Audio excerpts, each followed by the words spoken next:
just to make sure the sound is working, or my sound is working, and all that jazz. Should be.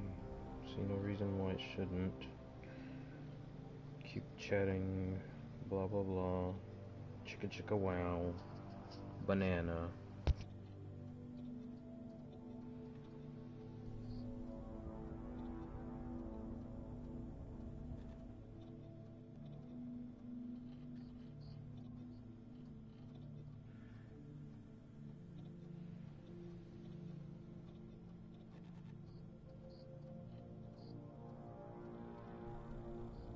Baking soda.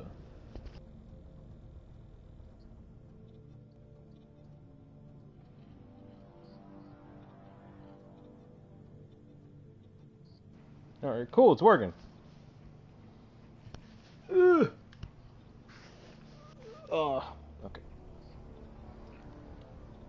Eh.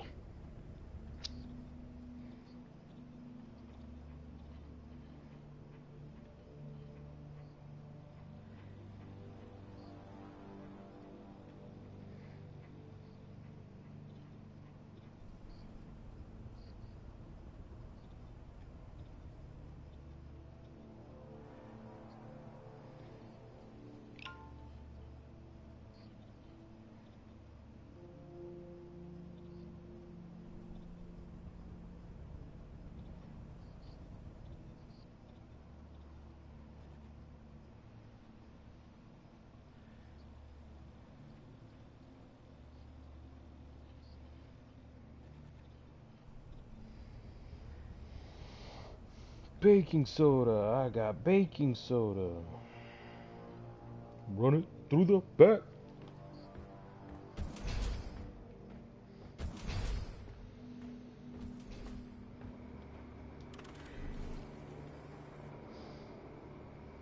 Alright, finish those assignments. Who's dual wielding? What the fuck? Rival. Horrors of Hoxus. Overclock infused matrix. Cosmetic infused matrix. 2 horrific Halloween headwears. That's 5 of them. Yeah, I could probably do them all. Easy enough.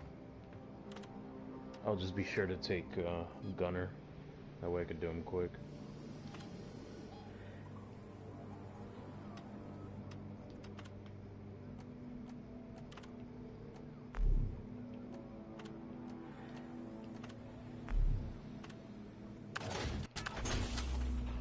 Get on board the drop pod, team. Mission is ready. You can't tell me what to do?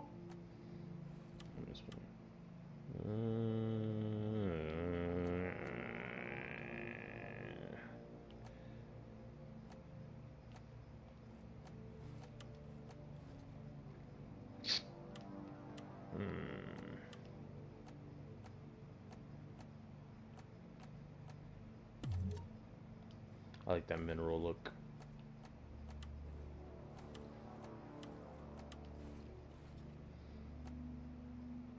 Yeah, I'll take the minigun for sure.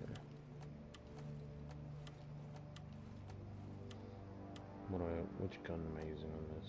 Coil gun, heavy revolver.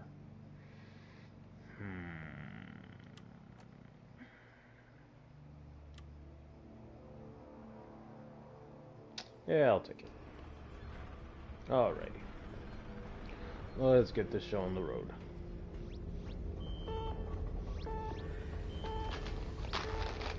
I also got myself a snack!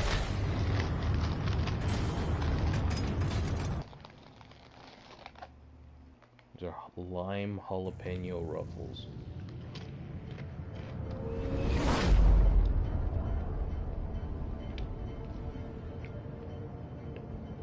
Could barely taste the lime. You know what they taste like? They taste like, the green sauce at Mexican restaurants.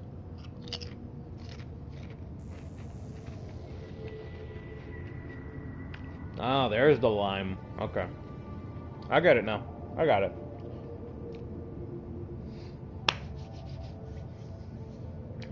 Alright, so more likely this is everybody that's gonna show, which is just me, and that's fine. You know, that's why I put these on YouTube, so everybody can watch later.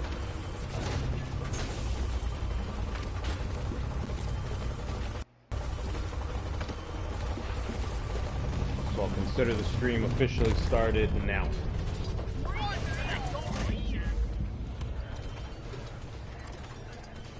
The hell? Is there stuff out here already? You're going after eggs this time. Alien what eggs. the fuck is that? They're big and they glow. Get the eggs to Storm and Molly and get back alive. Shoot it, Bosco! That thing is freaky! Oh, fuck you! Alright, we're doing this, right?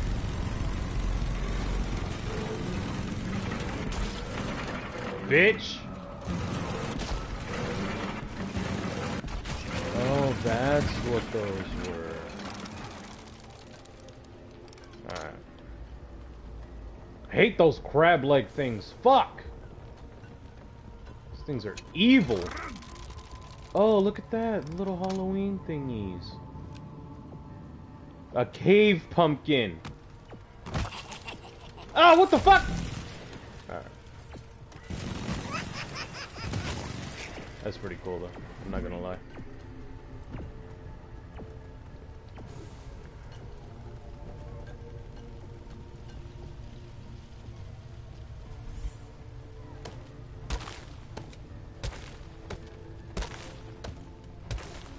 I'm surprised there's no, like, there's no fucking stone called Ligma yet. That'd be fucking hilarious. Alrighty. Ligma. Whoopsie doopsie. The Ligma stones.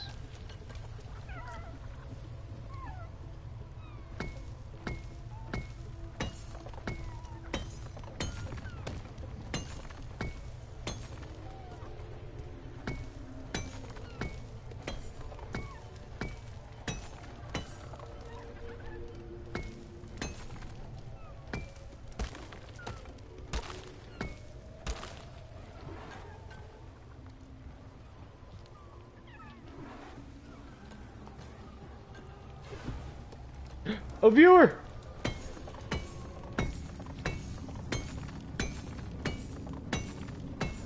I should call for the view. Move your tin ass over here and hurry, please.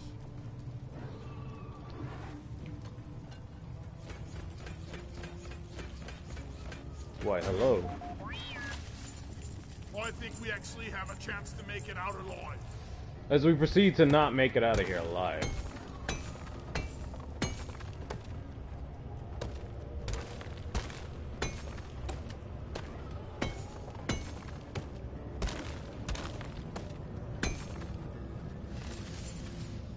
Glad I ain't the one to sort this stuff later.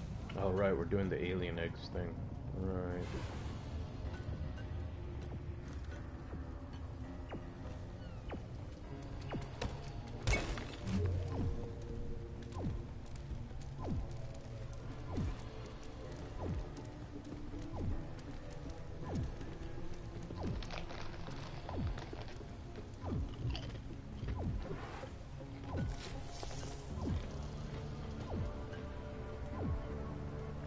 Yo, these chips are starting to grow on me.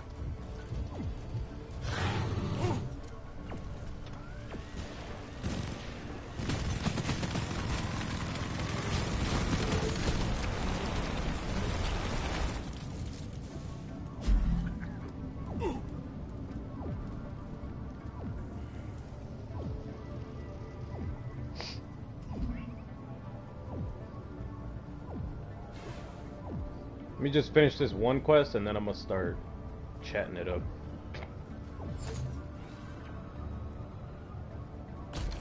Access provided. Molly, come here.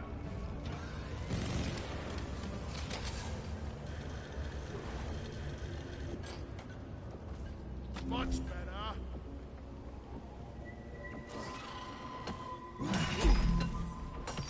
Hold on, you bastard. There we go.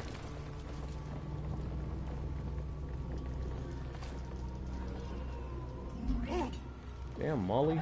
Taking your freaking time there, huh?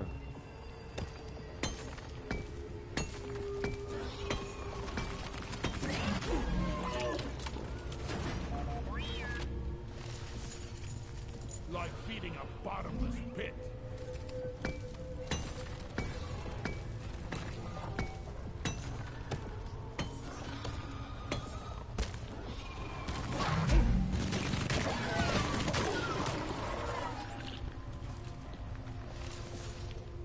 Get this home safely, will you, Molly?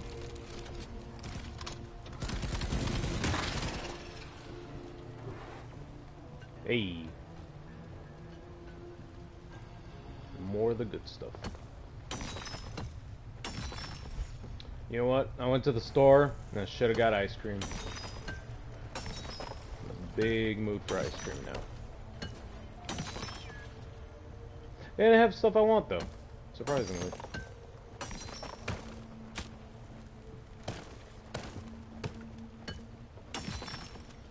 Molly, over here! Oh, what the hell?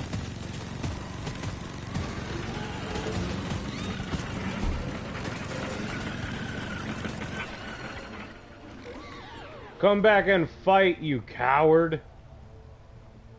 Nicely done, team. You secured yourself a nice bonus. Yeah, damn right I got bonus.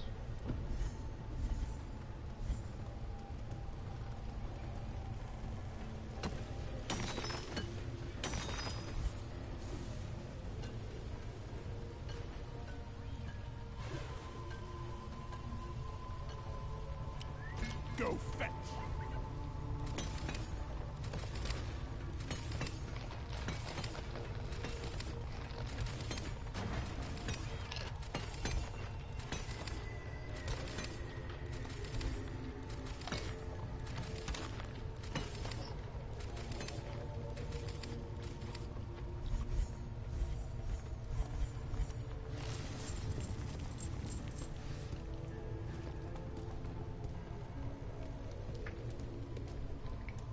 As long as there's no fucking crab-leg things here anymore. Oh yeah!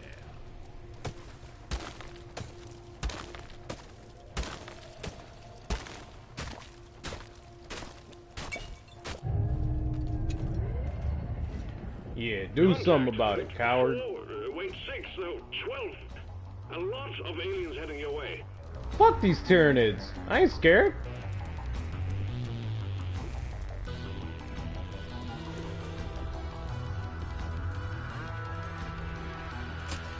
Fuck out the way.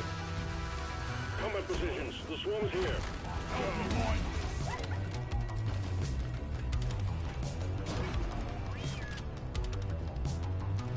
Not even the Eldar are scared of Tyranids. Or maybe they are, I don't know, I can't remember.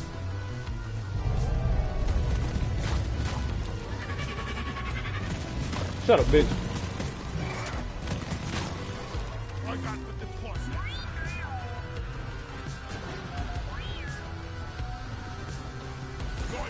Give me the egg, fool! Fuck you!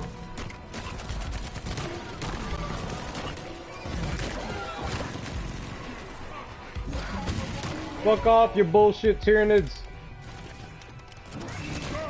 Get to work! Ah, for the leagues! Ah, bitch! For the leagues of Votan! Ah, fuck! It burns! Over. I need a damn monster on there. Where is it? Gotcha, bitch ass. On my side, monster. This is not going well. Incendiary grenade!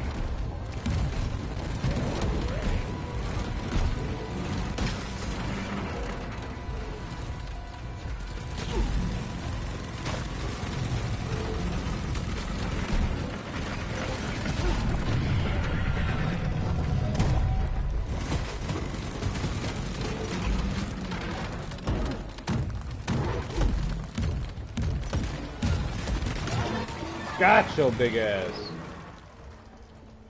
Fuck out of here. And go back to the Mega Gay Zone. There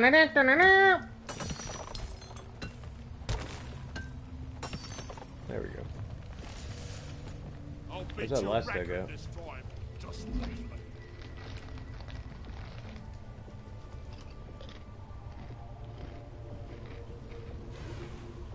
Oh, there it is.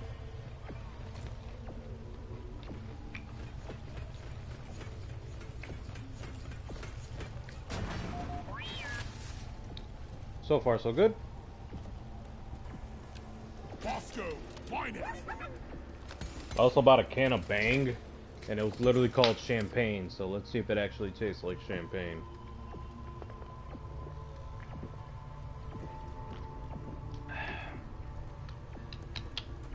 Holy crap, it actually kind of does. This actually does taste a little bit. Just a little bit, though. Like, legally distinct champagne. But enough about me. Alright. I'm gonna finish this one quest, then I'm gonna start talking about the Warhammer stuff I wanted to talk about today. Hey. They got these cool pumpkins today, if you haven't seen. They have like little traps in them and shit.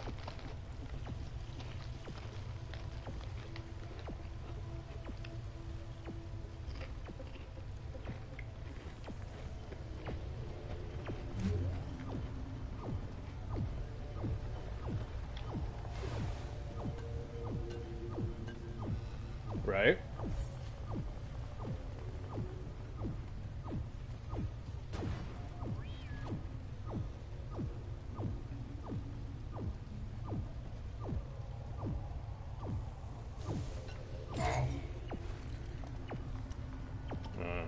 There it is. Zip line ready.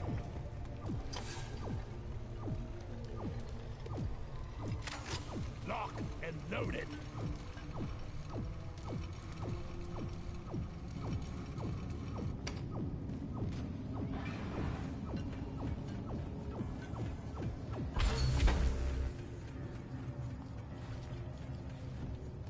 Might have to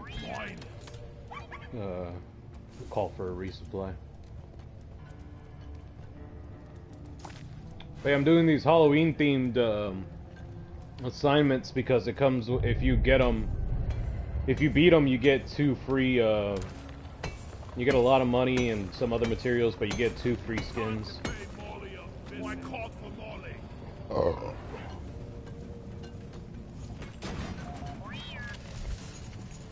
Molly carries minerals, and we shoot bugs in mines.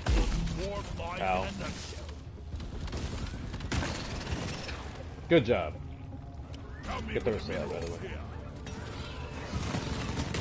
Fuck you, Tyranids! I know a Tyranid when I see one. Y'all ain't fooling anybody with your crab legs.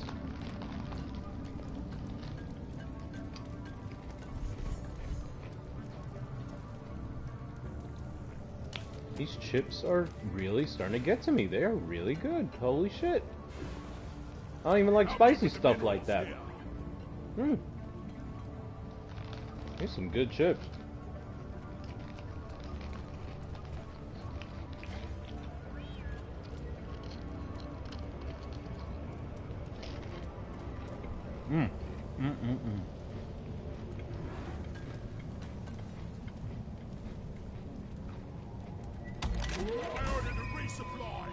Hang in there. Supplies are on the way.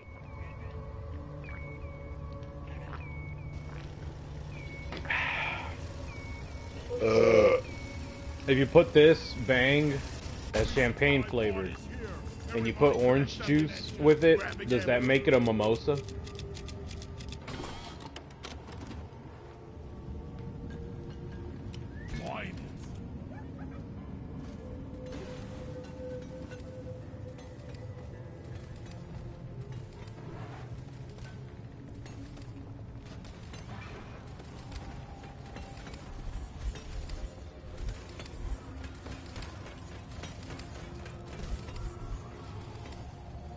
A virgin mimosa. Alright, that makes sense. Okay, come here.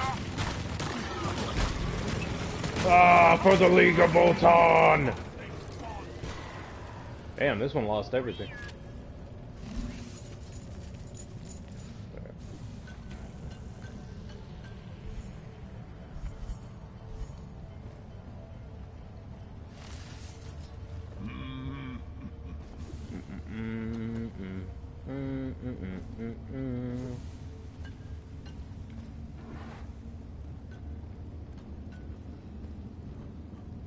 Oh yeah, I forgot I could run. Of course you could run. Why wouldn't you be able to run?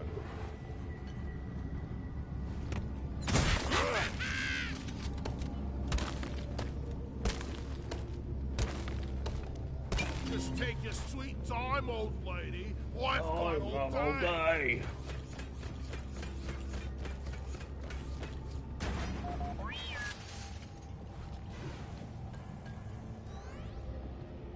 The fuck?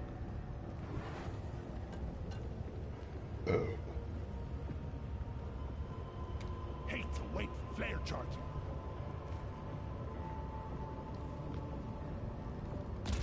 Get going, ready.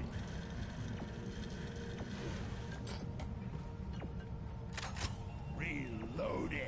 Oh fuck. Ugh. That one hurt.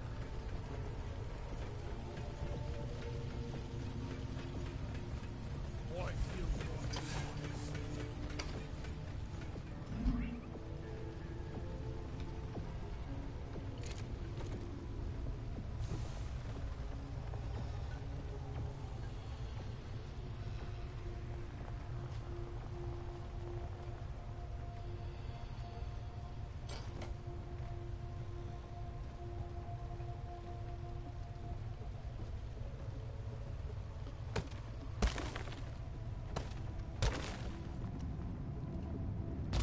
Why just where my sibling?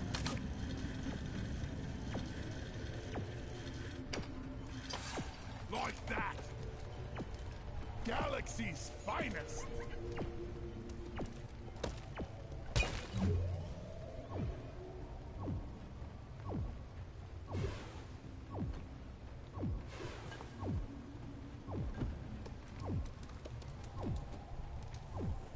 No fuck. Oh well. Ugh.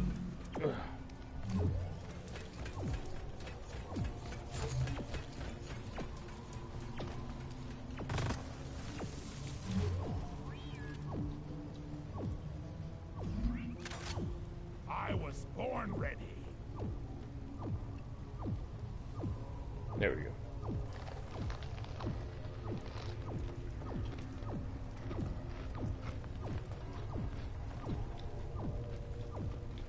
Here I come.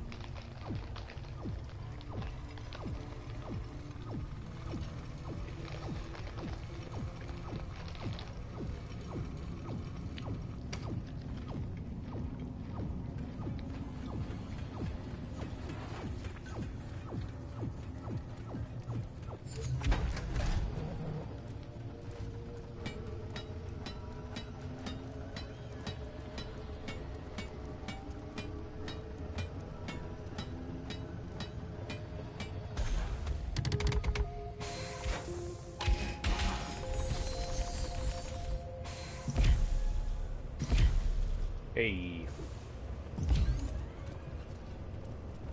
Oh. Got a skin for my miner.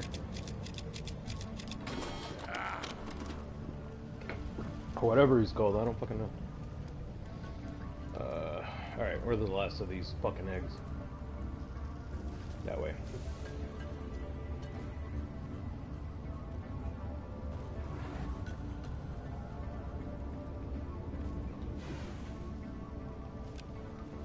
Moscow!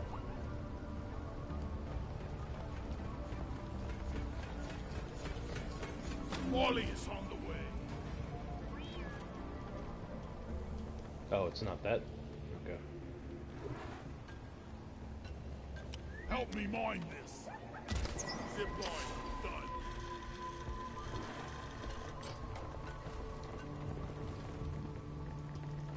Oh, it's... Okay, I see. I see where we're at. Ready.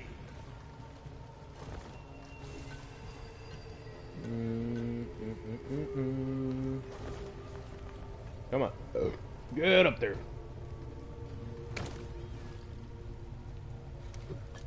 This point singe a beer or two. Well, that didn't do anything. Well, excuse the fuck out of me, Tyrannid. Shit.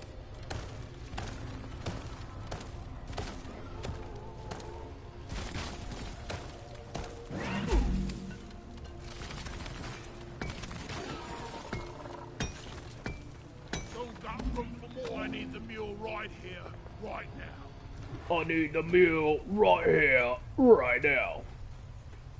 Get your asses in this hot tub right now. I watch a lot of American Dad. Way too much American Dad.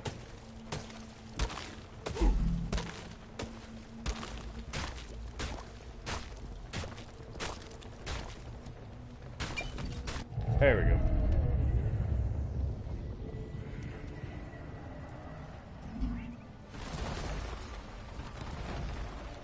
Alright, last one is... Damn, all the way up there? Fuck! Ah, I got a bullet with your name on it! Alright.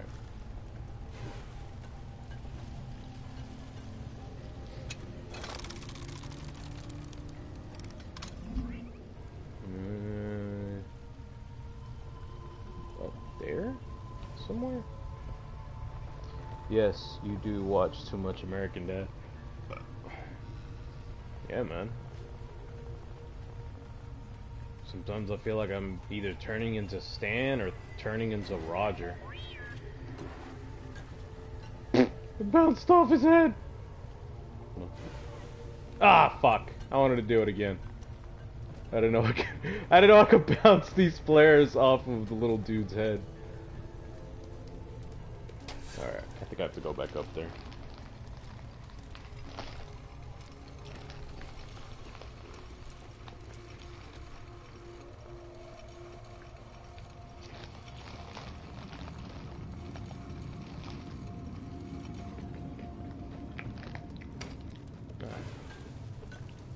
Okay.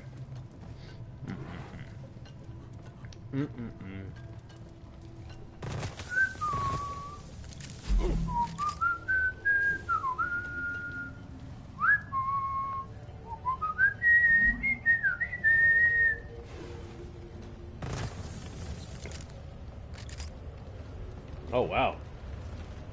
The exit is literally right here. What's the incendiary grenade?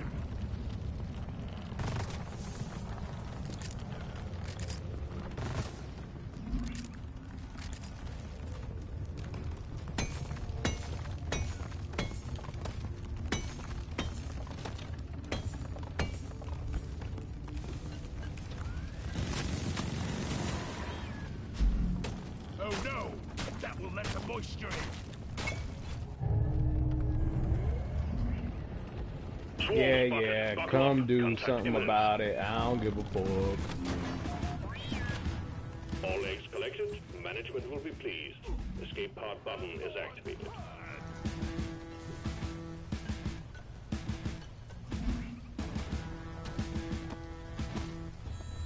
Contact! Lock and load! Lock and load, baby. You think your weapons can harm me? Sending in the drop. Your weapons can't harm me, cause I'm the Juggernaut, bitch! Why are they dropping this shit anyways? Oh, literally like right here?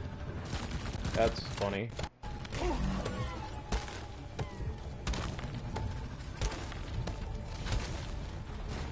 Drop pod has arrived. Retrieving the mule. Drop pod departing in T-minus 5 minutes.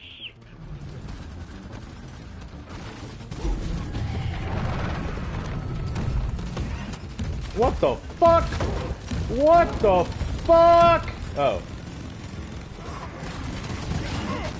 Ah, motherfucker! Good news, team. The wave is thinning out. What? Ah! Fuck.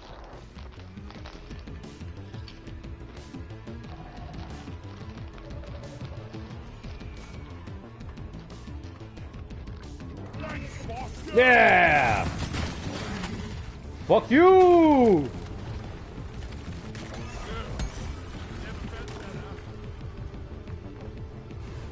Drop pod departing in T-minus 4 minutes. Shut up! I know where to go. I know what to do. Don't give me the fucking countdown, old man. The mule has docked, initiating launch sequence. Fuck. Do I have a rope going up there? No, I don't.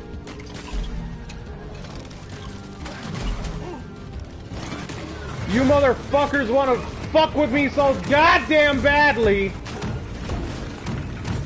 Or you fucking go! Bitch!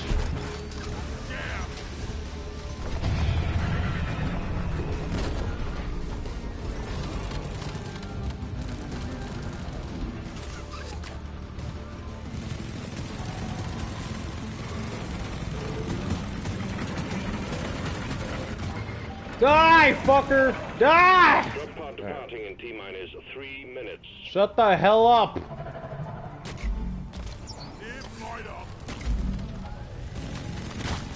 Fucking Tyranids. I was born ready. I was born to love you, baby.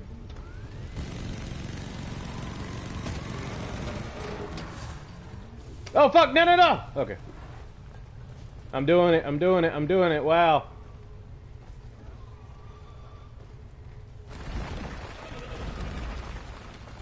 Whoever made this, fuck you.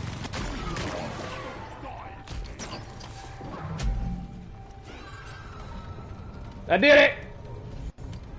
That's one for the books. Retrieving escape pod. I'm doing it, I'm doing it, I'm doing it, wow. Alright. That was the first mission, so how's everybody doing today? Decided to stream today. Well, it's not that I decided to stream. It's like, you know, last week I was gonna, you know, I did announce I was gonna stream today, so whatever. But today, I wanted to talk about one of my favorite characters in Warhammer, besides Rabute Gilliman of the Ultramarines, because he's a badass motherfucker. I want to talk about Garviel Loken, who was one of the sons of Horus. But remember, if you've been catching up with all this stuff, and if you haven't, that's okay too. Horus was, you know, start of the Horus heresy. Assignment mission completed. You're performing. Now before they were known as the Sons of Horus. I'm sorry, I'm going way too fast. So Loken is one of the is an Astartes of the Lunar Wolves slash Sons of Horus. Remember, at first they were known as the Lunar Wolves because Horus thought it was kind of stupid to have a fucking legion named after you.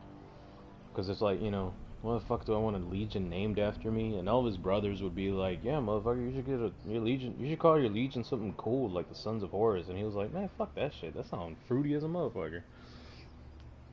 But Loken wasn't like, he wasn't a Rabute Gilliman. He wasn't an Ahriman. He wasn't Marnius Calgar. He wasn't Angron. He wasn't like a prolific figure. He wasn't a general of men and all this other bullshit. No, he was literally just a space marine who was there to be a space marine. He didn't start out as a general. He started out as just a regular guy. Just a regular guy. You know, just a regular guy. He was just a regular guy who was a space marine. So, to start out his story, spoiler alert, I'm about to spoil a lot of books right now, so let this be a spoiler alert. um, the first book of Loken's journey starts with him telling a story about how Horus basically found a planet that was inhabited by humans. Think of it like, I don't know, like a bootlegged Imperium. So Horus sent some of his guys down to the planet, not to start a fight or anything like that, just to talk to them. And he sent one of his council members, who at the time were called the Mournival. Now the Mournival consisted of 4 guys who basically would tell Horus, nah, Horus, this is a stupid idea, or, you know what, Horus, that shit makes sense. So he sent, once again, he sent one of his Mournival to down there to that planet of humans that they just found, and they were basically like, yeah, we're with the Imperium. What are you guys up to? And they're like, you're with the Imperium. We're with the Imperium too. And they're like, oh shit, for real? Holy crap, that's fucking crazy. He's like, yeah, do you worship the Emperor? And the general guy was like, hell yeah, we worship the Emperor. And they're like, oh, good. Then you can meet the Emperor. And like this little old man shows up and he's like, the general guy is just staring at him like, what the fuck? And they're like, is something wrong? And he's like, I think we're a little confused. That's a little old man. And they're like, yeah, it's our Emperor. And he's like, he ain't my Emperor. The fuck? Fuck y'all think this is? This ain't the Imperium. This is some bootlegged ass Imperium. Now y'all gotta, I don't know what y'all gotta do, if y'all gotta kill this old man or denounce his ass, but y'all gotta change your ways or we're gonna have to do something about it. So that little old man who was quote unquote the Emperor basically killed that had that general guy killed, because it was just a small party that went there. It's literally just like that general dude and like like maybe 3 other guys. So Horus heard about that shit because, you know, the whole fleet was literally on circling the planet, and Horus was basically listening in, and yeah, they killed the guy. And so Horus was like, what the fuck happened? And they were basically, his, you know, communications officers was like, they just killed your boy. And Horus was like, okay, contact their ass again, tell them we mean them no harm, this has to be a miscommunication, tell them, you know, we're here in peace, we just want you to worship our Imperium. So the little old man Emperor basically told them, you will come and worship this Imperium, or you will be flogged to death. And Horus was like, God fucking damn it. Alright, send everybody down there. Fuck it.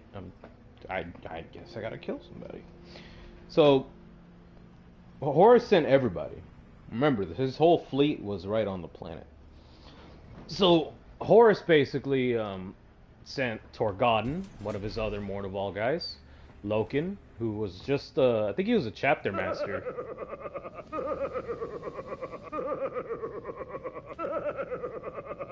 That's awesome. I think Loken at the time was just a chapter master. So, he sent Loken, Torgodon, I think Abaddon, and some other general that didn't like Loken because he thought Loken was kind of a dick. So, they basically invade the fake Imperial Palace. Yeah, it is cute. And they kill the old man. And turns out the old man had a psychic throne that, like, as you would touch it, it would just blow everything up in like a hurricane. But whatever, they killed the old guy. The old guy was like, oh, why couldn't you just leave us alone? And Loken's like, bitch, you killed our homie. What the fuck do you mean, why didn't you just leave us alone, you dumbasses? So, but that's sort of how Loken's story goes. That's like that's literally the first chapter of Loken, is him telling the story about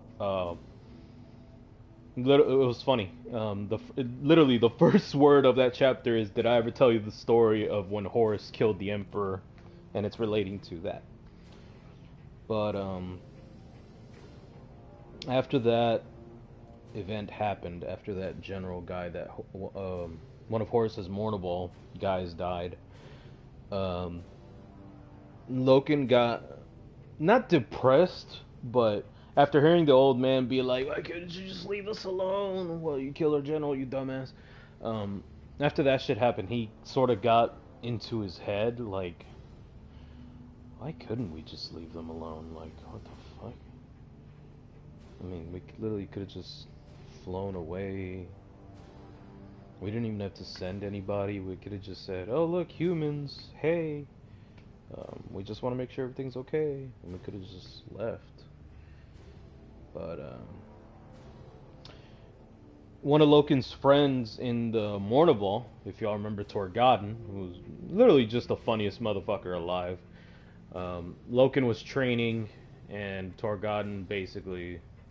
Well, before that, Loken was introduced to his Remembrancer. Remember, during the Horus Heresy, Remembrancers became a big thing in legions. Basically, while the Crusade was going on under Horus's name, every legion had Remembrancers. Fulgrim had his Remembrancers, who were basically do orgies every fucking day.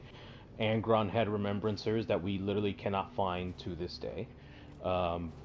Every legion had Remembrancers to basically orchestrate, to basically, talk about everything. Some would make music about shit, like, maybe some would make music about Magnus. Magnus and his one eye, you don't know if he's blind. Something, something, something, what a guy. Shit like that. So, Loken was introduced to one of his to his private Remembrancer. Shit, I forgot her name, but she was really fucking cool. She ended up doing a lot more than you would think, because if you go into Warhammer, all you hear is fucking Space Marines, Tyranids, Orcs. That's all you hear about, but you hardly ever hear about Remembrancers and what they had to do. A lot of the things that happened, like, I swear to you, Horus probably would have won if it wasn't for a fucking Remembrancer. So, let me see if I could get her name. Loken's Remembrancer.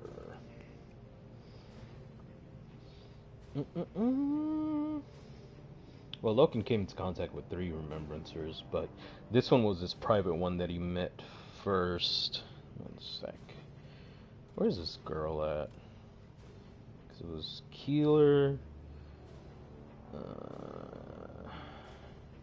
Kakasi.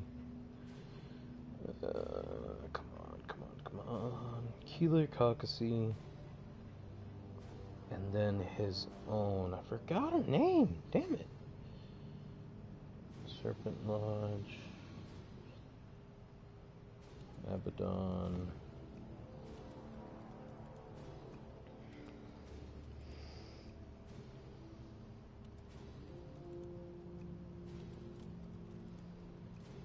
Space Wolves.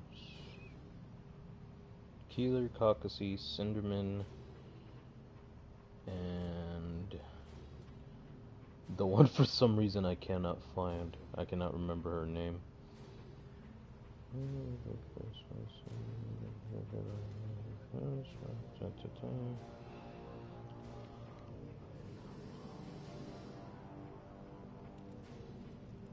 Mercedes! There we go. Fuck. Such an easy name, too. Mercedes.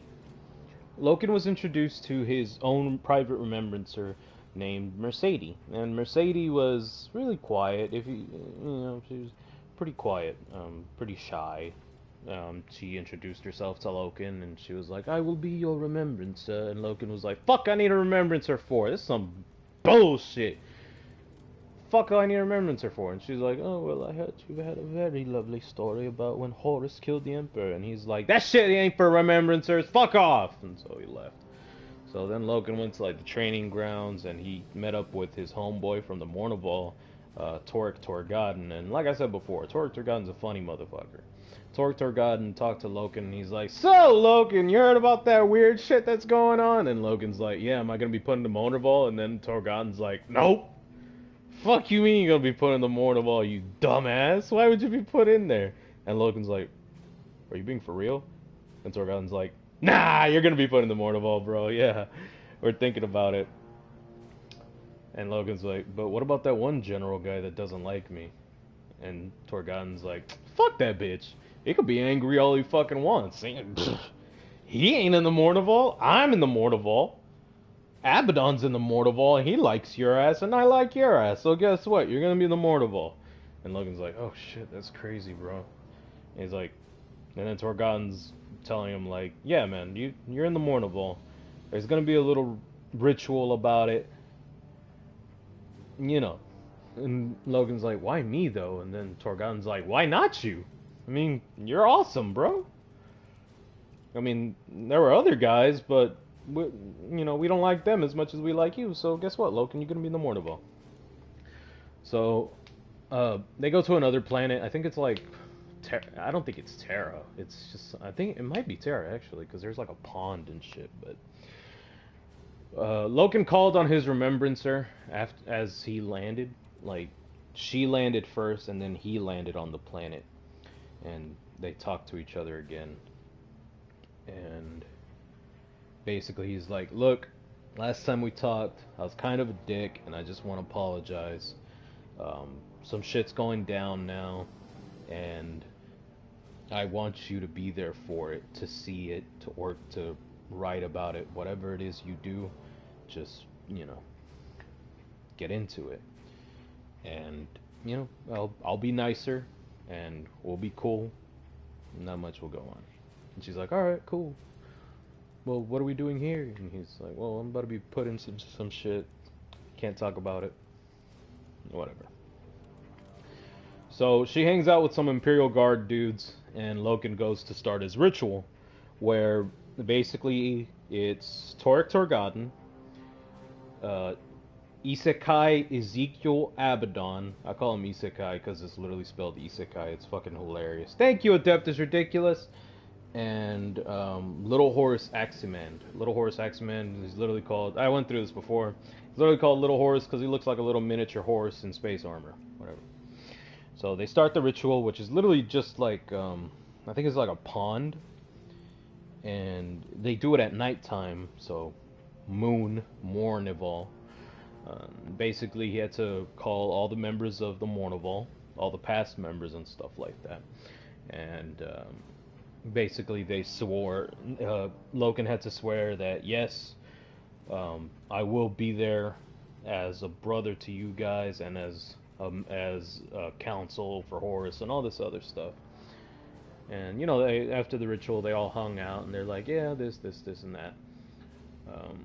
While all this is happening, Mercedes, his remembrancer, is talking to the Imperial Guard, and they're like playing some bullshit poker. And she doesn't know how to play, and so she's like, fuck this game. This game sucks. Here's my cards, motherfuckers. And they're like, "Oh shit, you won." And she's like, "What?" And they're like, "Yeah, you got Mournival." She's like, "Mournival?" And he's like, "Yeah, it's when you got 4 cards, and they each represent a face. See, you got a Jack, a King, a Queen, and a Joker. So you got Mournival." She's like, "Huh. Ain't that about a bitch?"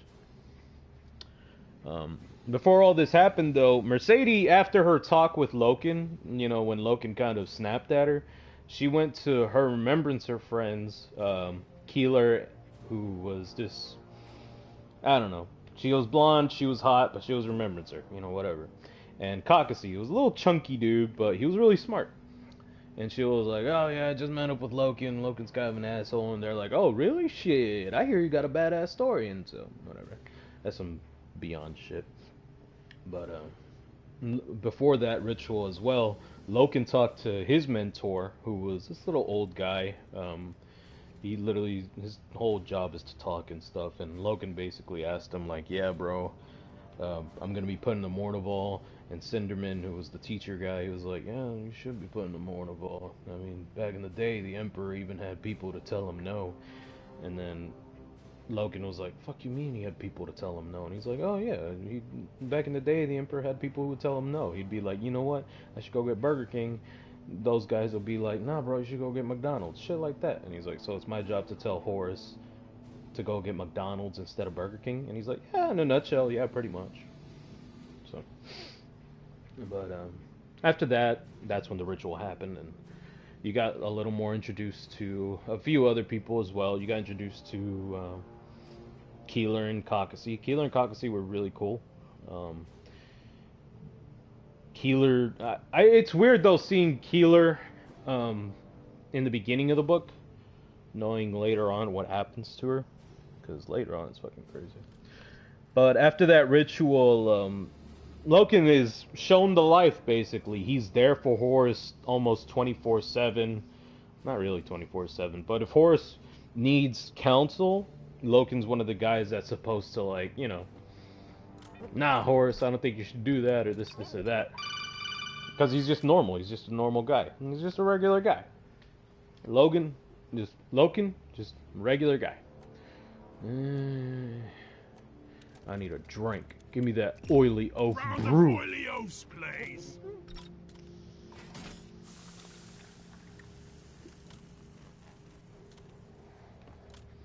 So,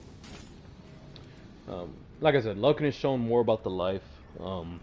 They have this mission where they have to go to a planet because Sanguinius's soldiers were getting fucked up with bugs and shit. So they had to plan it all. And Horus talked to, I think, Rogel Dorn for a second, which means Loken had to talk to Rogel Dorn because Rogel Dorn was heading back to Terra to, you know, plan its defenses. Now, this was all coincidence with Rogel Dorn. Why am I not drinking? Is it drinking by itself? Oh, that is so buggy.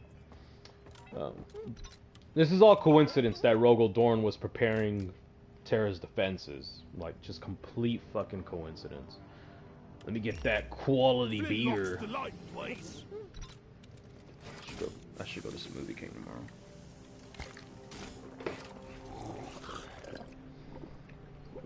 So, the talk with Rogel Dorn was very interesting because Rogel Dorn isn't known for being a nice... What the fuck? Ah! Is it done? Oh shit! It's not over! I must dance. Oh fuck! I'm going everywhere!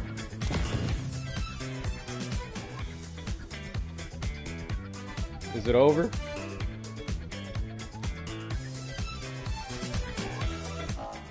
Okay, it's over. Like I said, Rogel Dorn's not known for being a nice motherfucker. Rogel Dorn is the most blunt fucking person in fucking history. When Fulgrim turned evil, Fulgrim was like, "What are you going to do now, brother?" And then Rogel Dorn was like, "I'm gonna fucking kill you." And Fulgrim was like, "You're not going to change my mind and tell me, no, Fulgrim, you must be with the Emperor." And Rogel Dorn was like, "No, I'm just gonna kill you." So, but Loken basically Rogel Dorn talked to Loken, and Rogel Dorn was like, "Yay, laughing myself." Rogel Dorn was like, "You know, Loken, I'm actually glad you're in the Mournival now." And then Loken was like, "Why?" He's like, "'Cause you're a real motherfucker." Abaddon is all over Horus's nuts. Little Horus is literally called Little Horus because he's all over Horus's nuts. Torg Torgodden can't take shit seriously, but he's a badass motherfucker. So I feel like you're a perfect candidate for the Mournival, Loken. Not because you're fake, not because you love Horus, but because you're a real motherfucker. So, and so Loken, that boosted Loken's confidence because before he was questioning the whole Mournival shit, like, why the fuck am I in the goddamn Mournival? Like, what the fuck? Like, he's not even in Terminator armor. Like, you see Abaddon and Little Horus, and they're both in fucking Terminator armor. Tarek Torgodden's in regular armor, but you look at Loken, like, type in Loken, L-O-K-E-N, in fucking Google, and he just looks like a regular fucking guy. What's this do? It looked like it did something. Is my shit blurry? Is my dude drunk, or am I just blinder than a motherfucker? Oh, no, wait, yeah, my dude's drunk. I think I could go for another one. So, they had planned with Fulgrim's homies to basically, and this was when before Fulgrim went crazy. I mean, he was already a little nuts, but, you know, this was before there was no question that Fulgrim is not crazy. So, they planned with some of Sanguinius's guys, you are very drunk, you're gonna pass out. Go for another one! Give me the malt rock bearer. Oh, fuck. Give me the blackout stout. Blackout stout, please, and dim the lights a bit. This is Yeah. gonna be a tough one. Yeah.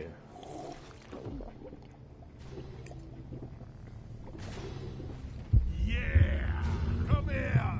I'ma go in! Oh, fuck! No, I missed. Damn you, Deep Rock Galactic! Yeah. He did. So, I had planned out for some of the Blood Angels to go out, some of Fulgrim's gummy bears. Yeah, I'm gonna call them that. Some of Fulgrim's gummy bears and the Lunar Wolves to go out and basically help out the Blood Angels, because the Blood Angels were fighting these bug things and they were losing pretty bad. So they all went down there to, you know, fuck shit up on this planet of bugs. You woke up with the mug. That's the best way to wake up. And you're introduced to Saul Tarvitz and Lucius and another one of their homies. I don't know his name. He's a cool motherfucker too. But the Emperor's Children is a very weird legion. I don't know if it's because Fulgrim is just a weird motherfucker, but so I'm gonna have to divert the conversation a little bit from Loken to Saul Tarvitz. Saul Tarvitz is the smartest motherfucker ever, or one of the smartest motherfuckers ever in the Emperor's Children, amongst all the gummy bears. During this fight with the bugs, and when I say bugs, don't think of Tyranids, just think of the spiders from Deep Rock Galactic with wings, so even worse. There was a plan where the chapter master, basically the guy under Fulgrim, directly under Fulgrim, the chapter master of the Emperor's Children, basically had a plan to basically like throw a bunch of C4 on a tree. And Saul Tarvitz was like, that's the dumbest fucking idea in history. And this dude was like, well, motherfucker, it's not your job to think, it's your job to fucking, you know, do the fucking job. And Tarvitz was like, fuck it. And Lucius, now this was before Lucius became Freddy Krueger. Lucius was like, you know, Tarvitz, it's really not our job to think. And Tarvitz is like, yeah, dude, but they're literally taking blood angels, putting them on a tree and eating them. So, you know, you would think we would need a smarter plan, don't you think? And Lucius is like, yeah, you got a point there, bud. So they do the plan, and as Tarvitz realizes, yeah, it's not a good fucking idea, that just pisses off the bugs more. So they're like, shit, we need fucking backup. Where are the Lunar Wolves? We're about to fucking die. It's literally just Saul Tarvitz, Lucius, and their other homie swinging shit and just trying to cut these motherfuckers down. It is swarming. It's like that trailer for Gears of War 3 where they're being swarmed by shit, and it's literally just Marcus Phoenix and like 2 other people, and I think his homie, and they're just getting swarmed like a motherfucker. It's literally like that. Or it's literally like that Halo trailer where Master Chief jumps into the shit and then he gets swarmed. It's like that. They're about to die. Lucius is falling over trying to swing his shit. Tarvitz is like, get the fuck up, you stupid idiot! And then just swinging shit. And then out of nowhere, all you see is fucking drop pods just fucking coming in like nukes and shit. Just...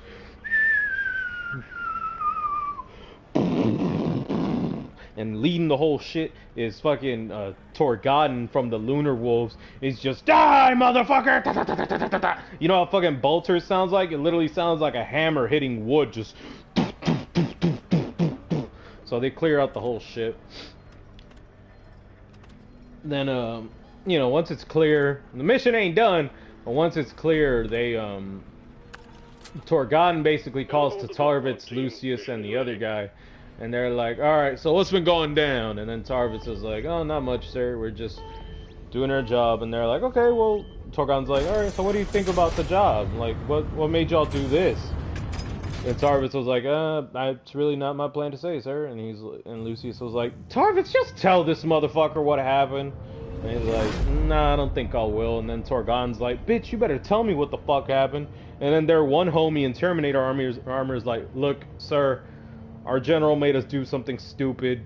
Tarvis said before that it's fucking stupid. He's just trying to be respectful. And he's like, okay, Tarvis, do you think it was fucking stupid? And then Tarvis is like, I don't mean to be offensive, but it was pretty fucking stupid, sir. And Torgon's like, alright, cool. It was pretty fucking stupid. Don't ever be afraid to speak your mind, Tarvis. That's what makes a fucking general. And I'm gonna talk to Horus so he could talk to Fulgrim and tell Fulgrim to drop that motherfucker and make you general, because that motherfucker should have thought of better fucking things to say.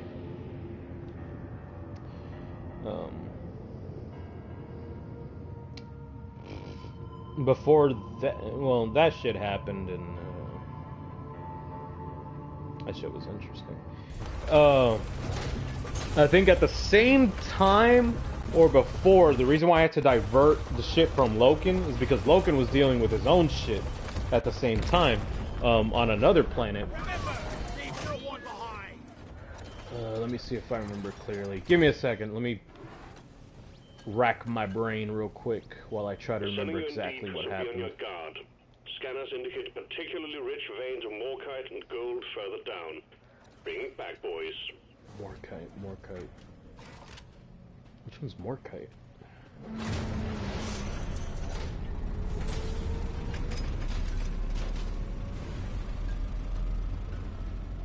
Imagine if every Space Marine in Warhammer sounded like Joey Diaz.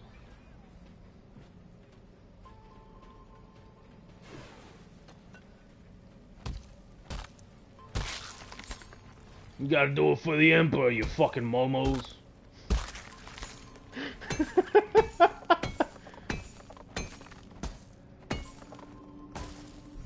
Tell him it was your boy Sanguinius who sent you.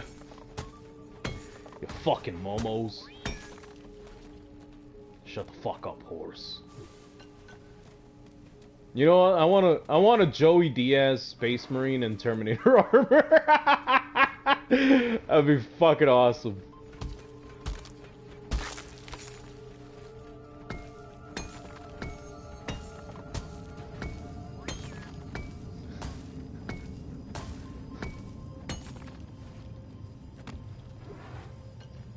Get a reboot Gilliman and just like modify his face to make it look like Joey Diaz. I should do that. What do you think Joey Diaz will fit better in as a Legion?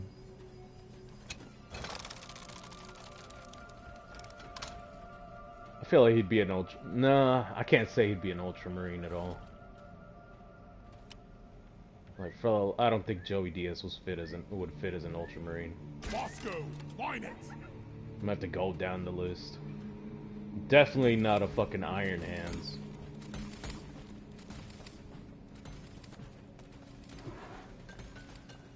A Blood Angel, maybe? Joey Diaz as a Blood Angel. Nah. Imperial Fist? Nah. Dark Angel? Nah. Maybe a Dark Angel. Actually, now that I think about it. Okay, there's a way through.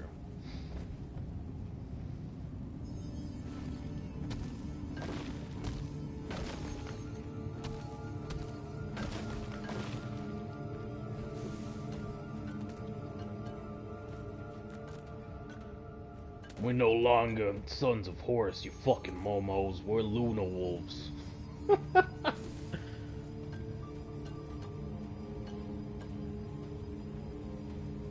Like, I don't think I could make Joey Diaz into a traitor legion. I doubt I could. I feel like it wouldn't sit right with me. He would have to be a loyalist.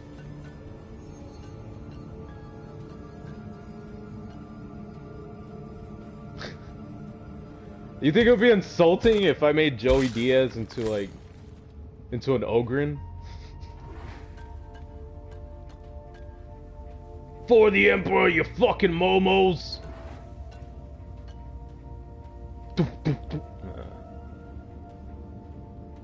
feel like that'd be insulting. I'd have to make him a Space Marine.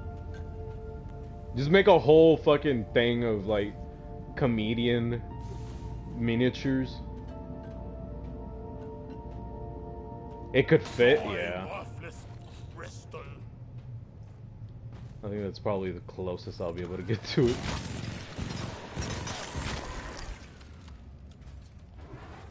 I'll probably make him that Ogren General. There's like an Ogren General. I might just do that or something. You fucking momos.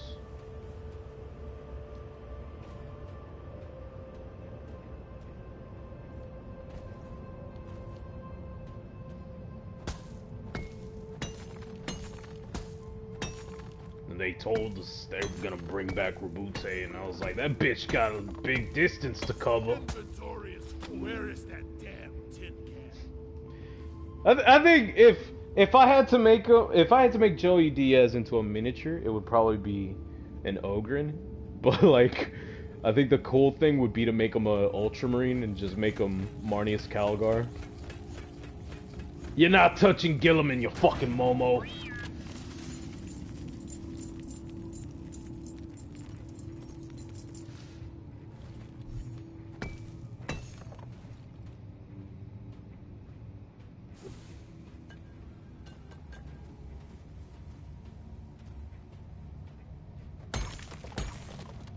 Yeah, but it could fit, yeah.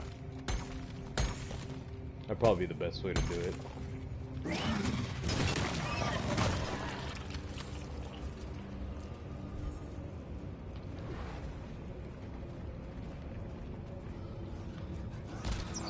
Zipline done. Here we go.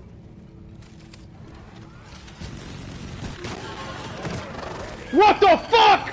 Ah! Help me!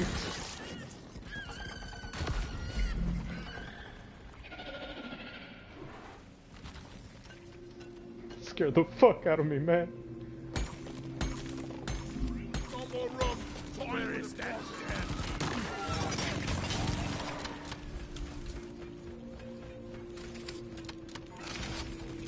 Oh, what did you say then? What, to make him a Ogren? That would fit to make him an Ogren? Or Marnius Calgar? Because Marnius Calgar was the chapter master of the Ultramarines before Rabute came back.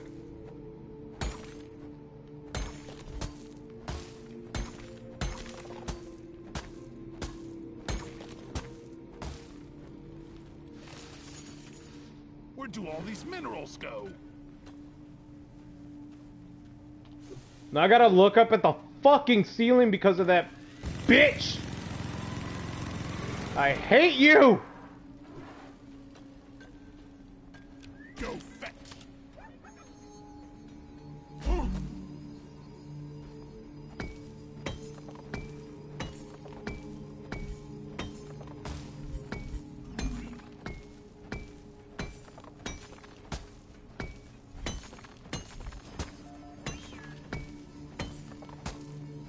I called for the mule.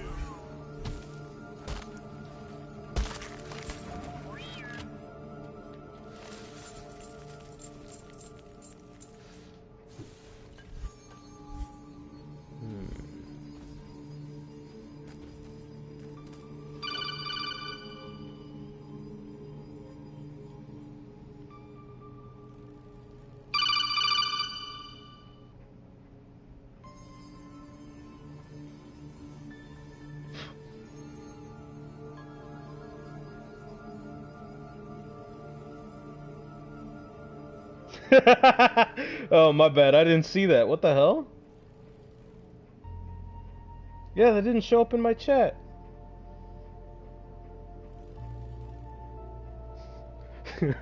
I took the warp like a fucking doctor.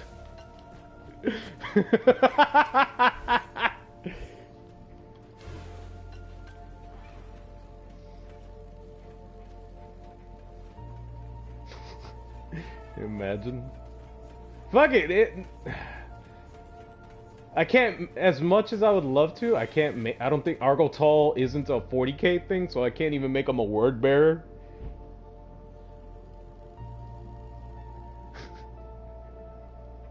Plus the Argotol, the reason why I bring it up, the Argotol went into the warp, and then he came out of it like 45 minutes later, even though for him it was like 6 months. But not only that, the miniature has its face covered, so I can't even make Argotol Joey Diaz because his face is covered. And that'd be probably the best option.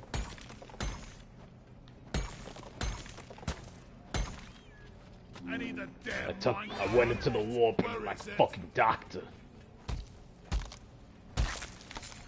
Maybe if they bring back, Lorgar in a new miniature, I would make him into Joey Diaz. Ah, but his face is all demoned up, so it wouldn't really make sense.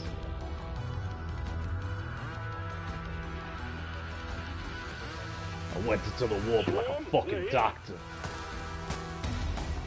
Shut the fuck up, Erebus.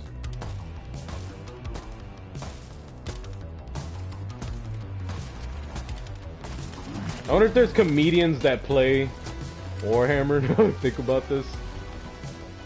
I don't think Joey Diaz would play Warhammer. It'd be interesting as fuck if he did.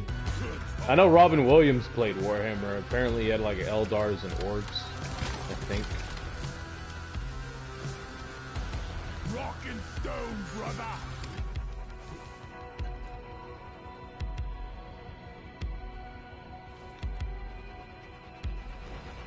I think if Erebus had a...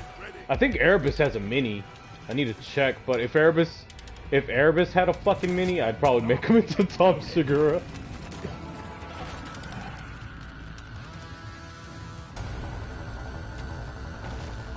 Bats! No more beasties incoming. Take care of what is left, then have a breather. What? Don't do drugs.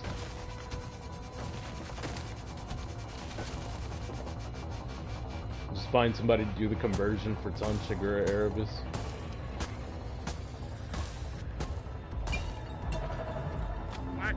That would be funny. Absolutely, dude. Like, I would make Chaos Marines just so I could do that. Like, apparently Wordbearer Space Marines are really good. Last time I checked, so... Bikes! What? Don't do drugs. Don't do chaos. Nah, but then it wouldn't make sense with Erebus. Because Erebus is openly chaos with Lorgar and Colferon. Even though he doesn't even like Colferon. I always hated that shit, dude. Like, talking about word bearers, like, I never understood. So, if you look into it right now, with the word bearers literally aren't doing shit. Praise the Emperor. Hell yeah. You want something done right? You got it. But if you look into, that's what I don't like. So, like I said before, the word bearers are supposed to be good. If you make Chaos Space Marines, they're supposed to be really fucking good. They're supposed to be really strong. I don't think you need to put demons with them, but whatever. They're supposed to be really good, but lore-wise, they ain't doing shit. They're almost doing nothing in the lore right now. I got the deposit. They were doing way more before in their Horus Heresy than they're doing now. That's fucking crazy to me.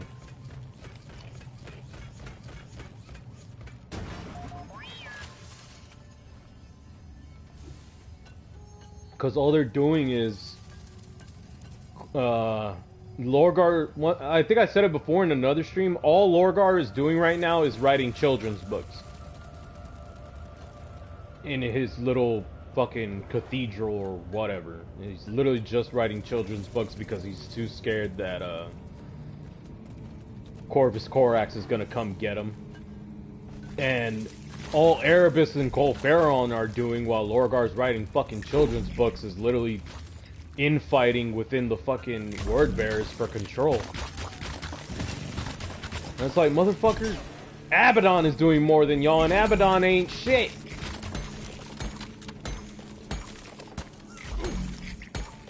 Now, you would think fucking Abaddon is stronger right now in the fucking tabletop game, but he ain't.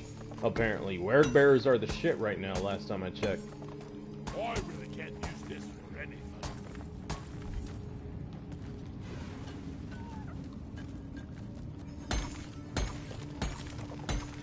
My bet is Team Rock seriously needs to invest in some better equipment.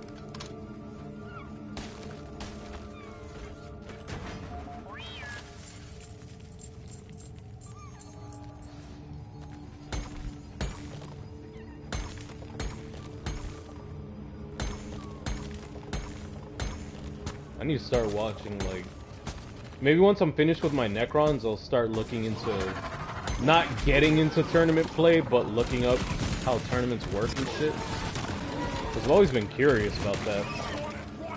About tournament play Warhammer. Not to compete, because that's like a whole nother bag of dicks I would have to get into, and I really don't. But I've always been curious about tournament play when it comes to Warhammer. I know it's very strict, though. Like, if you think fighting games is hard getting into with patch notes and how often they come into play, apparently Warhammer is fucking worse.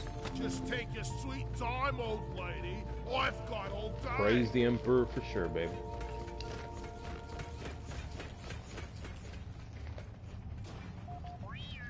It's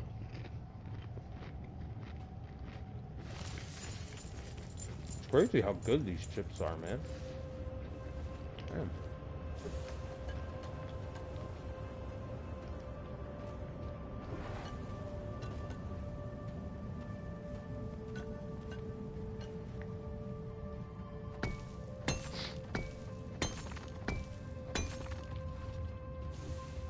I know there's companies out there, going back to the conversion of Joey Diaz into a word bearer.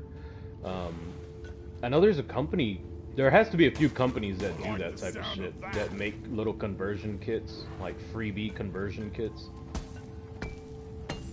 Make your Space Marines look however you want. Because I think I saw Angry Joe playing with salamanders that look like the stereotypical Mexican person. Like with the sombrero and shit. It's fucking nuts.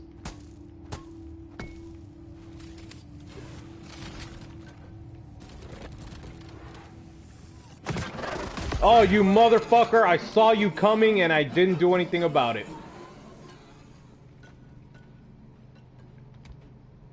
Have to wait for flare recharge.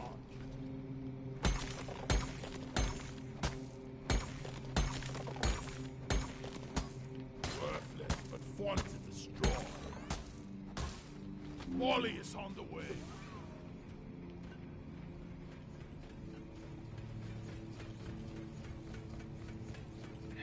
Fuck it. Firewall! Sorry, dudes.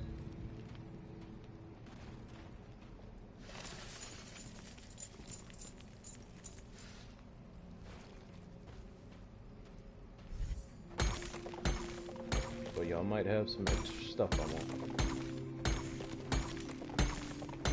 Inventory! Molly! Over here! Yep, extra gold. Could always use the gold. And the nitra.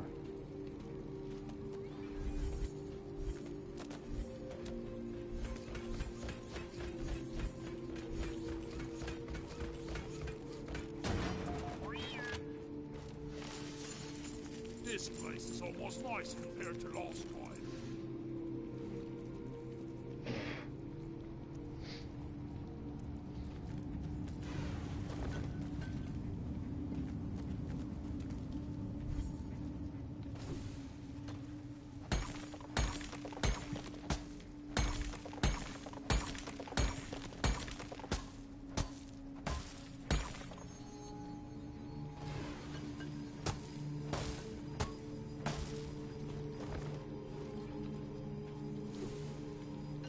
Help me mind this.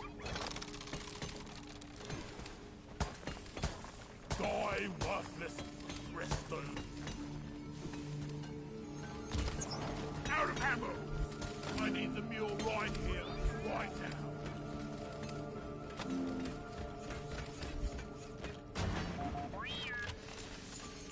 Down the hatch.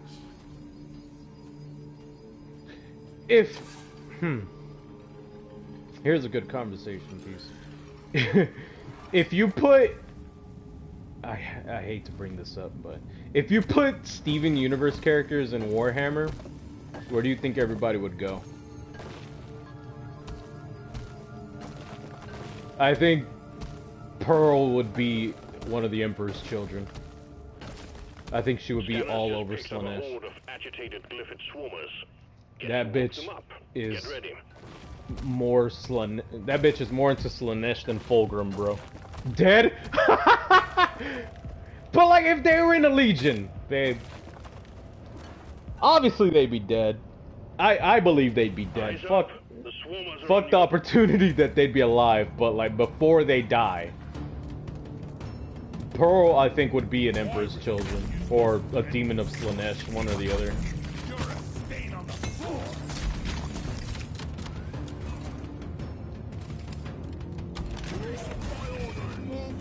Supply pod launched. Better stand back.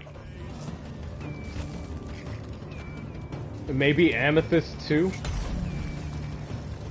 I feel like Amethyst would be a demon of Slaanesh. Time to restock. Ready to support crazy. No, I think Pearl would be a demon of Slaanesh for sure.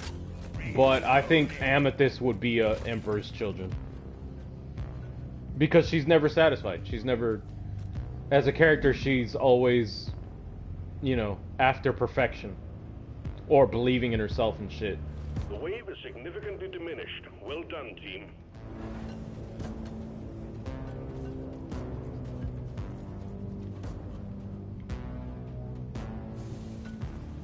Steven, I think, would be an Imperial Guard. An Imperial Guard Psyker. Like, he doesn't know he's a Psyker.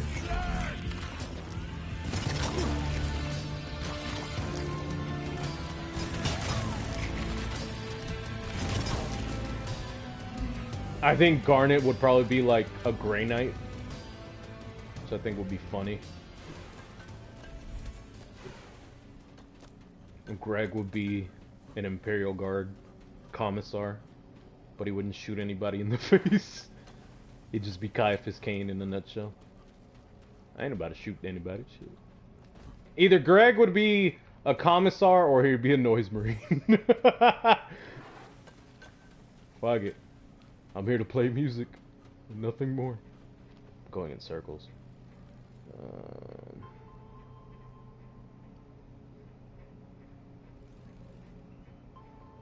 But for sure, Pearl would be a fucking Slaanesh demon. There's no doubt in my fucking mind she'd be a fucking Slaanesh demon.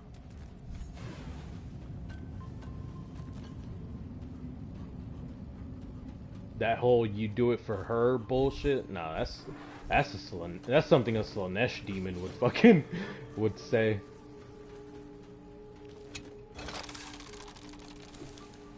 You do it for her? Nah, bitch. You're supposed to do it for the Emperor. That's a Slaanesh demon. That bitch is chaos.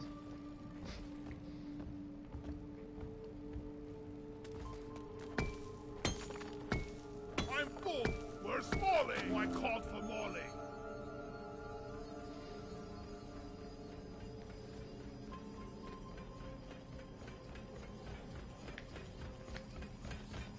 That whole Slaanesh demon. I could feel it. If I had a credit for every time I deposited, I would be a rich dwarf. Be a rich squat, homie.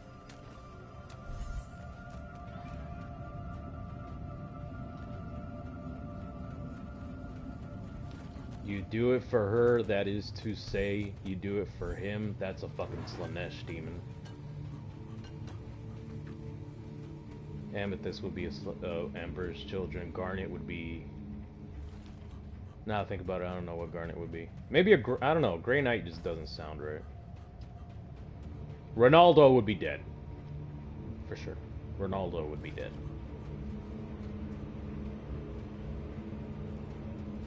Put him in Catachan with the Catachan. Let Ronaldo be a fucking commissar. Take him to Catachan and be like, that's not very Imperial Guard of you.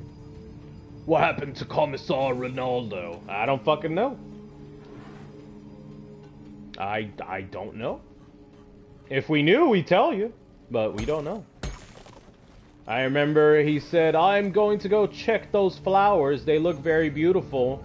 And we heard a ah, and that's it. That's it. That's all we heard.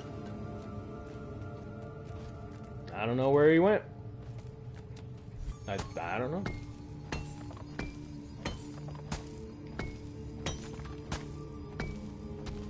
That's not very Imperial Guard of you. Oof. Tell that to the Catachan jungle fighters, please.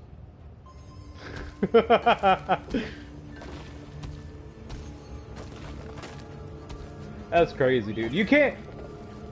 I feel like that brings out another topic. You can't put too many characters from other media into Warhammer and expect them to survive. Dude, this place is a maze.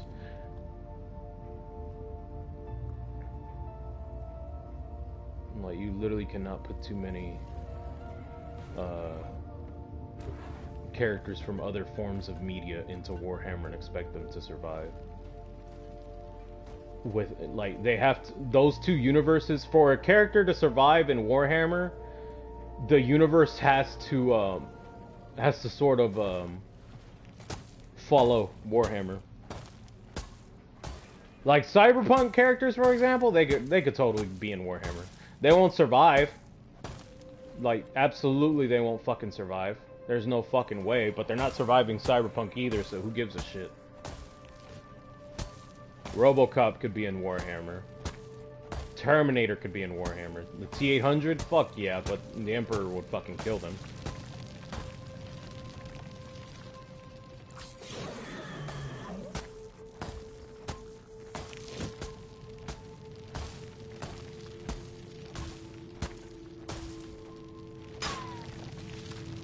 What the fuck?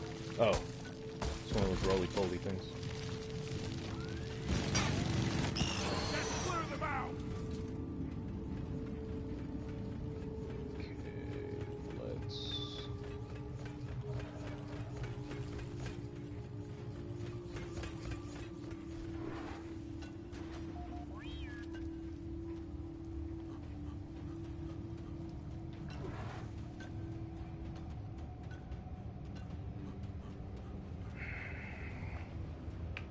Like Peter up in this bitch.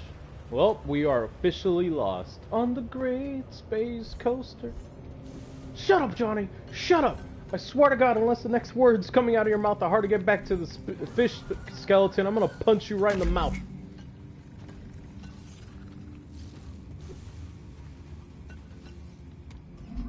Not ready yet. And it went boom.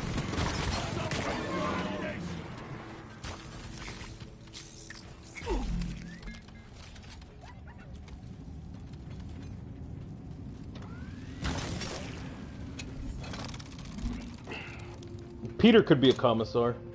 Peter from Family Guy could totally be a fucking commissar. He's not afraid to kill anybody. That's not very commissarian of you. Oh god. I think that's what the Catachan jungle fighters would tell him before he died. Ah, help me! That's not very commissarian of you, Commissar Ronaldo. Where'd he go? I don't even fucking know. I don't know. We're gonna have to send another commissar here. Good luck with that. Incoming! Smoke him if you got him. Ow, bitch. Dumbass. Okay, but no, seriously, I am officially lost. I don't know where to go. My flares tell me that I've been here before.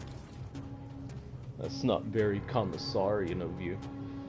I need somebody to draw that for me. Draw me a little comic strip of Commissar Ronaldo saying that's not very Imperial Guard of you, and then immediately get eaten by like a giant Venus flytrap or something, while the Catachan jungle fighters just watch and eat chips.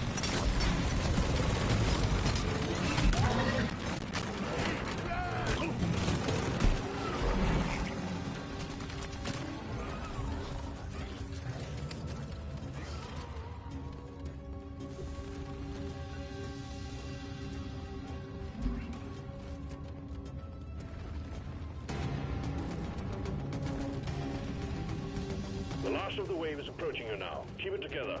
Dude, seriously, I don't know where I'm going anymore.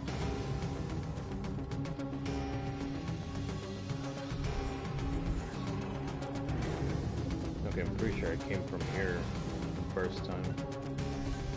Oh, would you look at fucking that?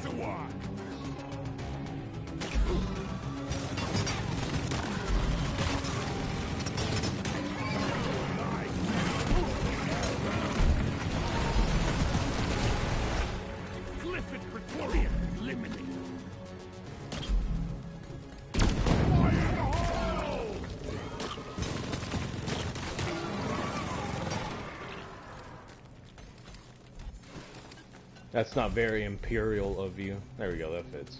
That makes better sense.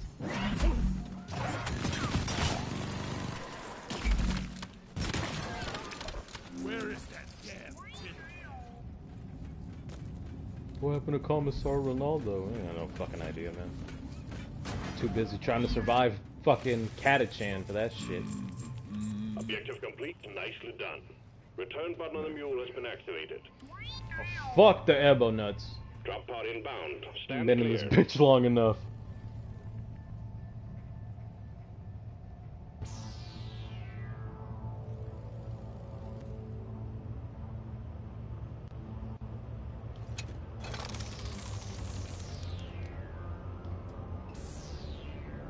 Drop pod arrived. Mule is returning to LZ. Drop pod departing in T-minus 5 minutes.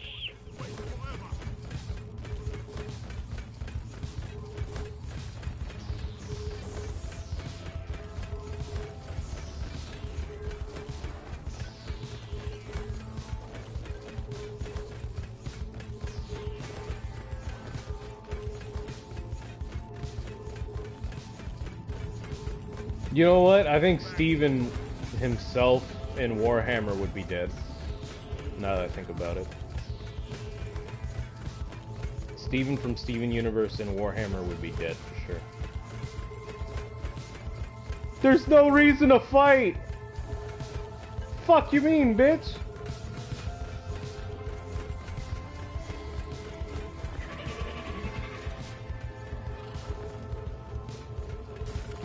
Fight for the Emperor, or you don't fight at all. You die.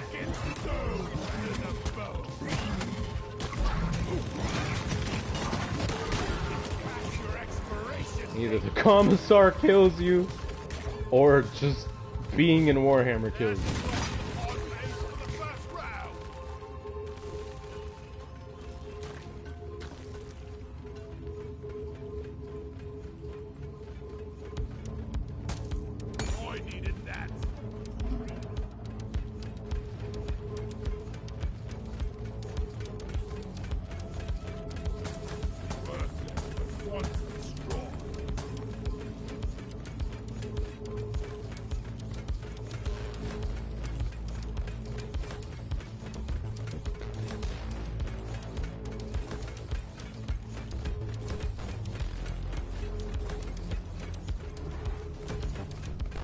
Drop pod departing in T-minus 3 minutes.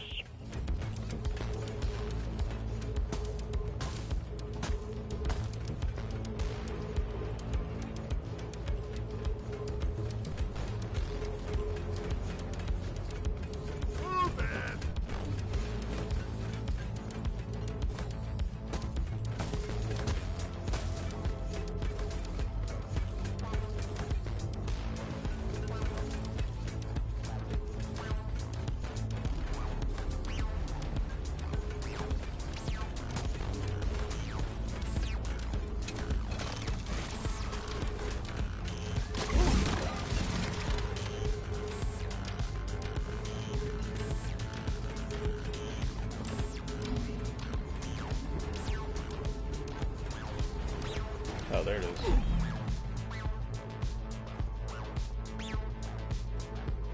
Drop pod departing in T-minus 2 minutes.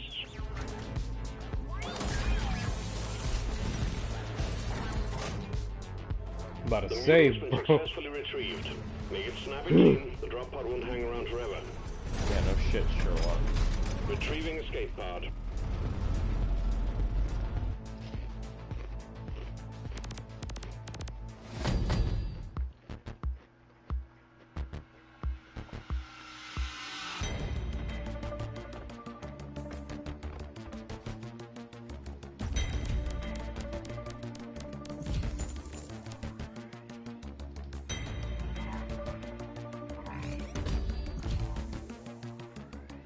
Nice. Alright. So, continuing Loken's story. Right before the bug thing was happening, there was another planet that was under compliance under the Lunar Wolves. But suddenly it fell out of compliance. So, Horus sent Loken and, Assignment mission completed. I don't know, a few others to, to go figure it out. It turns out, though, that that planet was being, it was already chaos, but at the time nobody knew what chaos was. So Loken went down there, and shortly after the Space Marines went down there, Keeler, the Remembrancer, and it might have been Caucasus as well. And I'm pretty sure Cinderman went down there too. Let me get the Leaf Lover special. One leaf lover, and can I get it thin with some water?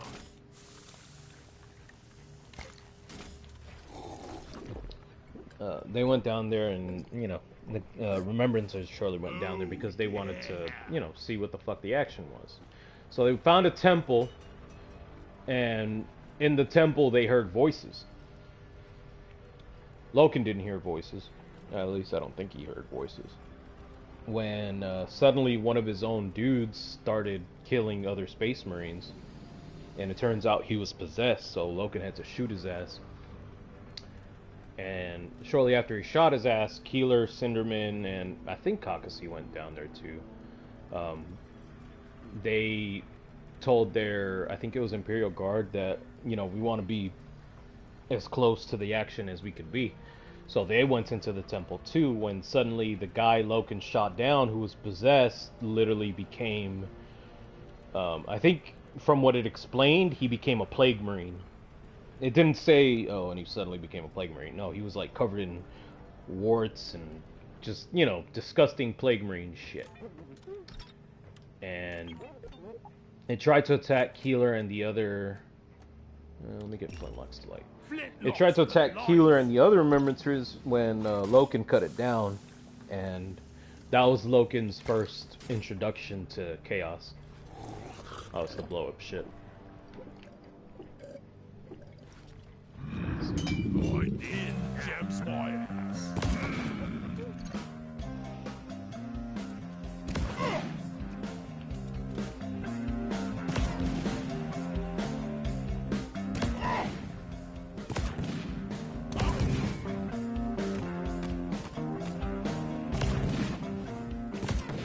God damn it. This shit sucks, yo.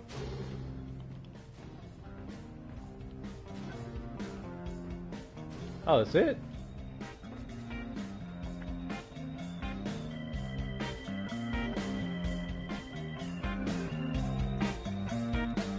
Yeah, get it.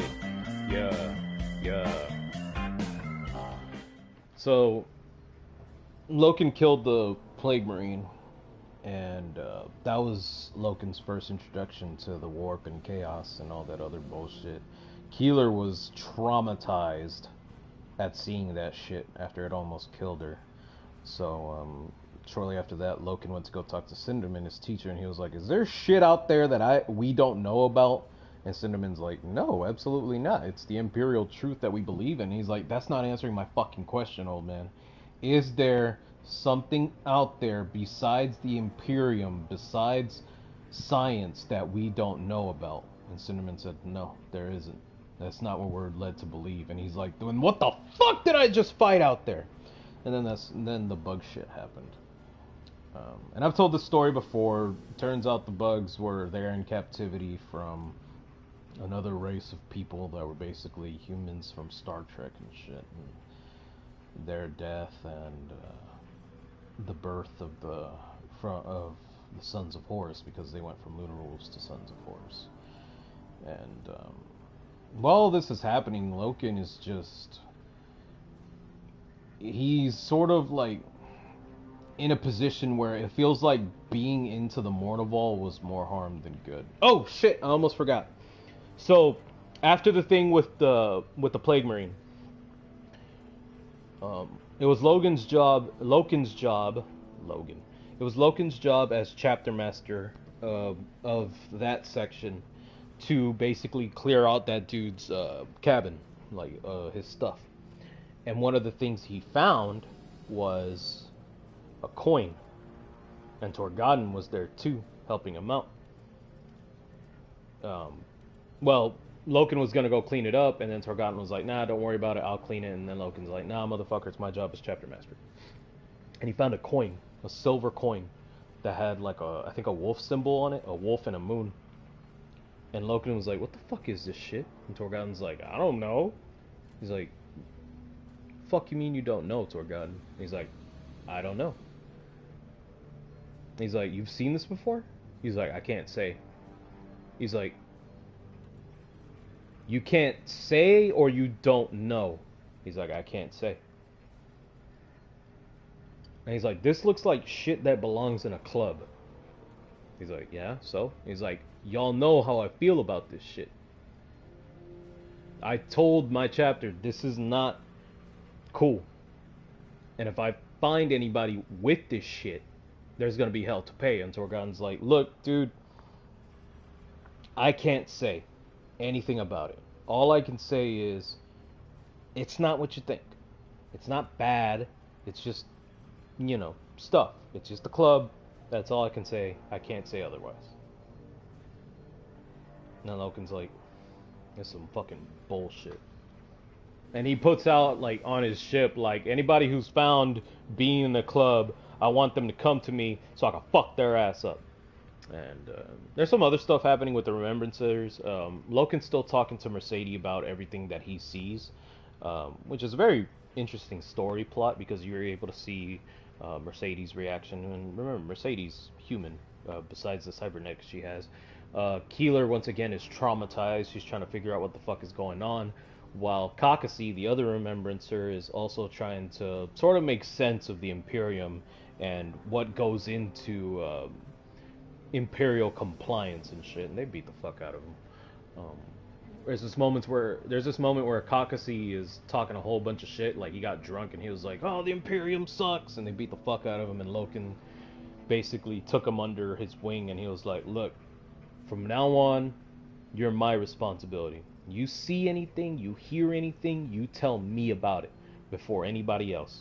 You have an idea for art, a drawing, a song, a poem, you tell me first. And another thing, I don't want you to hide anything. You feel a certain way about something, I want you to tell me. And I'm not going to beat the fuck out of you. If you want to say the Imperium sucks, that's fine. I'm not going to fuck you up. If you say Horus sucks, that's fine. I'm not going to fuck you up. I just need to know what you're going to put down before it happens. That way I know what to do and what to say. And so that's what's happening with Kakasi. But Torgodden introduces Loken to the lodges. And I think I've talked about them before. The lodges were basically where Space Marines would go to just chat it up, talk. There's no such thing as rank once you're in a lodge. It's all just a bunch of homies talking about shit. So Loken went in there, expecting the worst. And it's as secretive as you think. I make it sound like it's like a cabin in the woods and, yes, the bubbly soda is delicious today, I do say. Do you remember the stag I hunted not too long ago? Yes, it weighed quite a lot, didn't it? But the venison was quite delicious that day. It's not like that. It's as secretive as you can be. It is literally in an abandoned part in the ship. And they all just go there to chat it up while they're in hoods in hiding. It's borderline a cult until it becomes a cult, you know? So Torgon introduces Loken to it. Loken's like, this is some weird shit.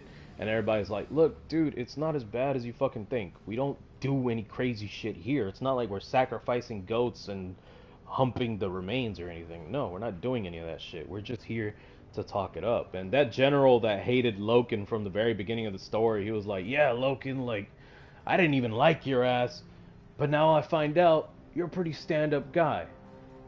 And everybody's like, you know, just come hang out. If you don't want to do it, the only thing we ask is you don't tell anybody that the lodges exist. If you're a member, you just say, I can't say, and that's all it is. And Loken's like, yeah, Torgodden, I can't say. And he's like, yeah, that's what we say. And, you know, then the whole thing happens with the Star Trek humans, and, like I said before, Horus was very beat up about what happened with them, about how they had to kill all of them, and how shortly afterwards he changed the Lunar Knights into the not Space Wolves, Sons of Horus. So that's what happened in the first book. In the second book, we're introduced to Horus's Remembrancer, who's pompous, bratty, rich kid who literally has a slave. And this slave can't talk. The only way he can talk is through a psychic connection that she has, and she'll write down everything that he's saying. And so she tells him, like, oh yeah, go make sure that I have my clothes, and she'll write down what he's thinking, like, yes ma'am, and she was like, and make sure they're prim and pressed, and she wrote, as he was leaving, she wrote fucking bitch, because that's what he was thinking. At this point, Keeler is, you know, once again, she's still traumatized. Cinderman is figuring out things of the warp and shit like that. No Mortal Ball is still strong. Erebus is over there fucking everything up slowly but surely. And the only thing about the second book with Loken is, damn, I can hardly remember now. I might have to re-listen to the first few books, because I won't be selling, returning them or anything to Audible. But, because most of the second book has to do with less with Loken and more with everybody else. All you're getting in that story in the second book is Loken's reaction to everything. Like, Horus's injury, Caucasus shit, the Remembrancer being a Remembrancer, and all that other crap. You do get introduced to more time between the Sons of Horus and the Emperor's children, and it's very interesting. There's a part where they're all training against Lucius. Now, once again, this was before Lucius turned into Freddy Krueger. They're all training against Lucius, and Torgodden fights Lucius in the little training cage and gets his ass kicked, and everybody, Loken comes in, there he's like, damn, bro, fucking Lucius is strong as fuck. And Loken's like, he's alright. And everybody's like, why don't you fight him, Loken? And he's like, I'm not in the mood for that shit. They're like, come on. You get your ass kicked, you get your ass kicked. That's the worst thing that could happen. So he goes in there, fucks up Lucius bad. And then Lucius is like, you're not very smart when it comes to swordplay. And so Loken's like, I don't gotta be smart when it comes to swordplay, bitch. I just gotta be smarter than you. Fucking blocks and bah! Punches him in the face, and Lucius loses. So, interesting. But like I said, the second book is more about Loken's reaction to everything, because there's more things happening to everybody else than Loken. Loken's literally just there to react and be a part of whatever Horus says. But book 2 is where you also see Horus's descent into chaos. There's no way I have 66 fucking comments in chat. That's weird. But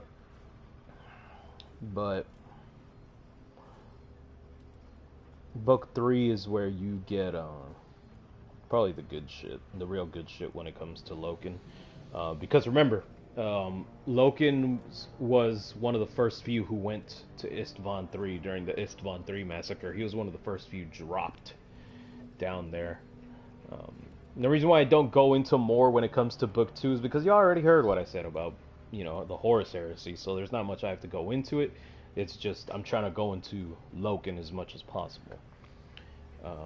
Everything I mentioned before in the Horus heresy, for the most part, Loken was there. That's all you really gotta know. But Loken's part in book 3 was a lot more prevalent because, once again, remember, he was part of the Istvan 3 atrocity. My favorite part of that was, I have to reread book 3 actually, now that I think about it. But my favorite part is when they get bombed the first time. Remember, this is after Horus falls into chaos and drops the bombs on Istvan 3. Saul Tarvis was able to warn them, and Angron decided to come down to Istvan 3 to fight. Loken told everybody, okay, guess what, guys? Our Primarch betrayed us. That's the only reason he's dropped these bombs on us. There's no way a Primarch would drop bombs on us without at least trying to fucking evacuate us first. Alright? They're coming for us to finish us. Garo is up in space heading to the Imperium now. We're gonna hold them off as long as possible. Because for today, from this day forth, we are no longer the sons of Horus. From now on, we are what we were born to be. We are the lunar wolves. And so they all... The loyalist lunar wolves, loyalist emperor's children, loyalist plague marine, death guard, before they became plague marine, were just in all-out war. Oh, and loyalist world eaters were in all-out war against the traitors. Loken actually fought Karn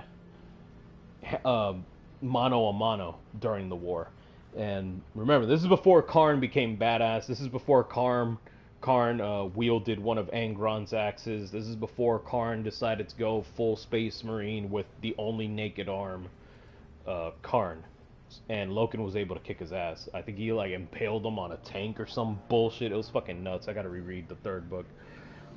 But during that fight, Lucius betrayed everybody. Loken was, trying to just make sure that they could hold down as long as possible. Then the second bombing of Istvan 3 happened and everybody died. And that was pretty much it. Which sucks though. Oh, fuck, I almost forgot.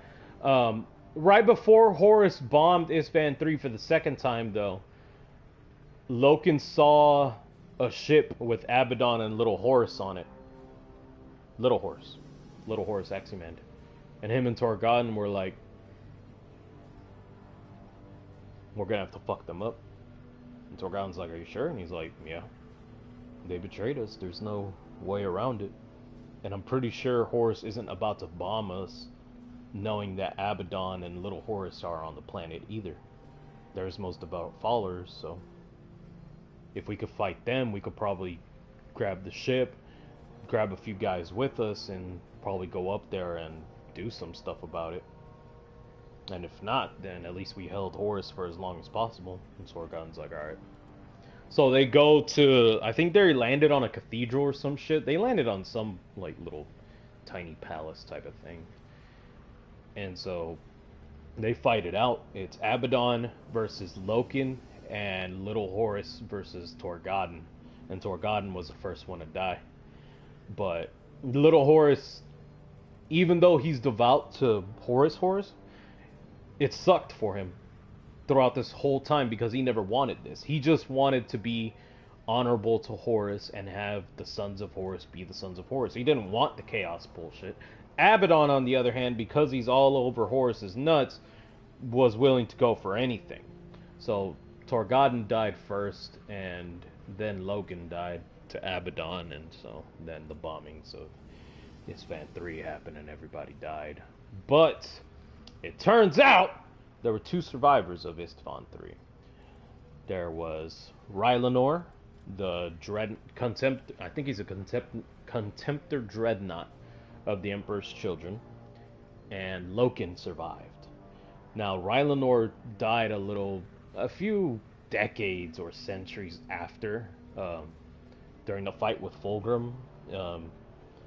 If you want to look into that, there's a song called Rylanor's Last Stand, which literally tells his story, how Fulgrim, Rylanor put out a signal, Thousand Suns found it, then Fulgrim found it, and then Rylanor blew himself up with a virus bomb and all that other good shit. Awesome fight, though. But it turns out Loken actually survived. Loken survived the virus bombing, but he was nuts. There were still a few Chaos traders on Istvan 3 that survived too, and Loken hunted them down to the point. He was there for so long on that planet that he forgot his own name, and the only name he could go with was Cerberus. Because that's the only name he could remember. He was like, okay, I don't remember my own name, so I'm going to have to make my own name. I'm going to call myself Cerberus. From now on, my name is Cerberus, and I will hunt down any Chaos Space Marine left on this planet.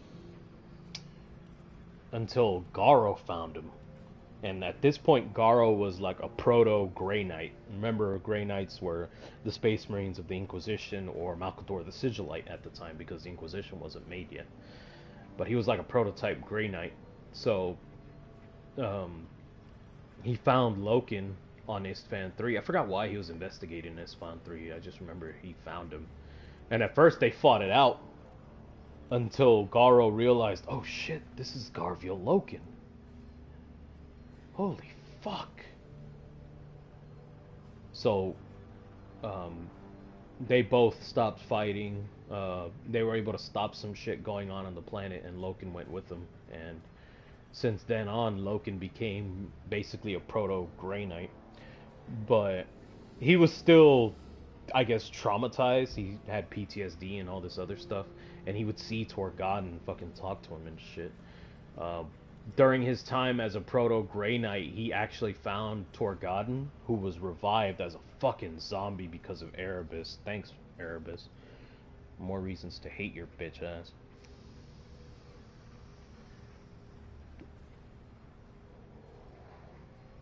But he also met up with Mercedes, his old remembrancer, if you remember her. And he was able to help her out with some shit. But Mercedes ended up helping. Like I said before, if it wasn't for Mercedes, I don't think Horus would have lost. I think Horus probably either would have lost and done more damage, or he probably would have won. Because the only reason... So, I don't know if y'all remember, but my story on Garo. Garo went to Rogel-Dorn. Rogel-Dorn didn't believe him for shit. But Mercedes... Keeler came to Rogel-Dorn right when Rogel-Dorn was about to kill Garo. And said, look, you have to believe Garo. He's telling the truth. And Rogel-Dorn was like, what proof do you have that Horus is evil? And so Keeler said, I have proof. And he brought Mercedes. And Mercedes' cybernetics are all in her head. She has like a very oblong head. She looks like, I don't know, a fucking alien. But she recorded everything during her time on Horus's ship. All her time with Loken, everything that Horus did, everything that she saw, she recorded. And so she put like an HDMI in her fucking head, like fucking Cyberpunk 2077, and they saw everything. They saw Horus's descent into chaos, Horus's the massacre of Istvan 3. Not that she was down there, but she saw the virus bombs being shot at Istvan 3.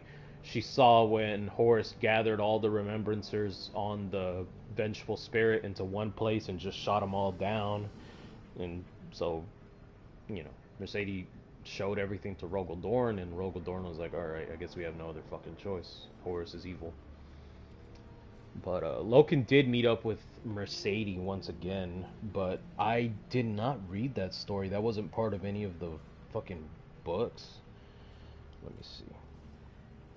Because a lot of Loken's story goes into Garo's story as well. Let me see if I can find it. But Loken was a cool dude. Loken had to be... Loken, maybe it's because the fact that he was the introduction to the Horus Heresy. Like, he was a character made for the Horus Heresy. He doesn't have his own miniature, sadly. But Garviel Loken was just such an awesome fucking character. Because he wasn't crazy, he wasn't a general, he was just a space marine for the sake of being a space marine. Yeah, here it is. But well, before he met up with Mercedes, though, Loken actually talked to the Emperor. Hold on one second.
Okay, I'm back. Sorry about that. Where was I? Oh yeah. So before he met up with Mercedes again during his time as like a prototype Grey Knight, he met up with the Emperor, and Loken met up with the Emperor, and the Emperor was like, "Yeah, I can make you a Grey Knight. You just have to forget your memories." And Loken was like, "Nah, fuck that shit. I'm not in the mood for that crap." Then he met up with Mercedes. So this is during the Siege of Terra, by the way. Loken next appeared amid the final phase of the Solar War, having received a message from Mercedes of her need to urgently meet with Rogel Dorn. After scolding Malkador for giving an order to kill all prisoners to prevent them from falling into traitor hands, Loken sped across the Sol system as it was embroiled in violence. He succeeded in rescuing Mercedes and brought her aboard the Phalanx, his ship, to meet with Dorn, Rogel's ship. But this was revealed to be a trap by Chaos to allow for the manifestation of Samus directly into the battle station. Samus was the demon that possessed his one of Loken's dudes, the one that turned into a Plague Marine before anybody knew about Chaos. Confronting Samus once again, Loken found himself at the Whisperheads on 6319. I think that was the planet with the bugs and shit. Witnessing Xavier Jubal's oh no, it was the planet with the planet where The first thing of chaos happened to Loken. Witnessing Jubal's possession by the demon once more. Overcome with madness and rage, Loken reverted to his Cerberus persona and fought any demon he came across.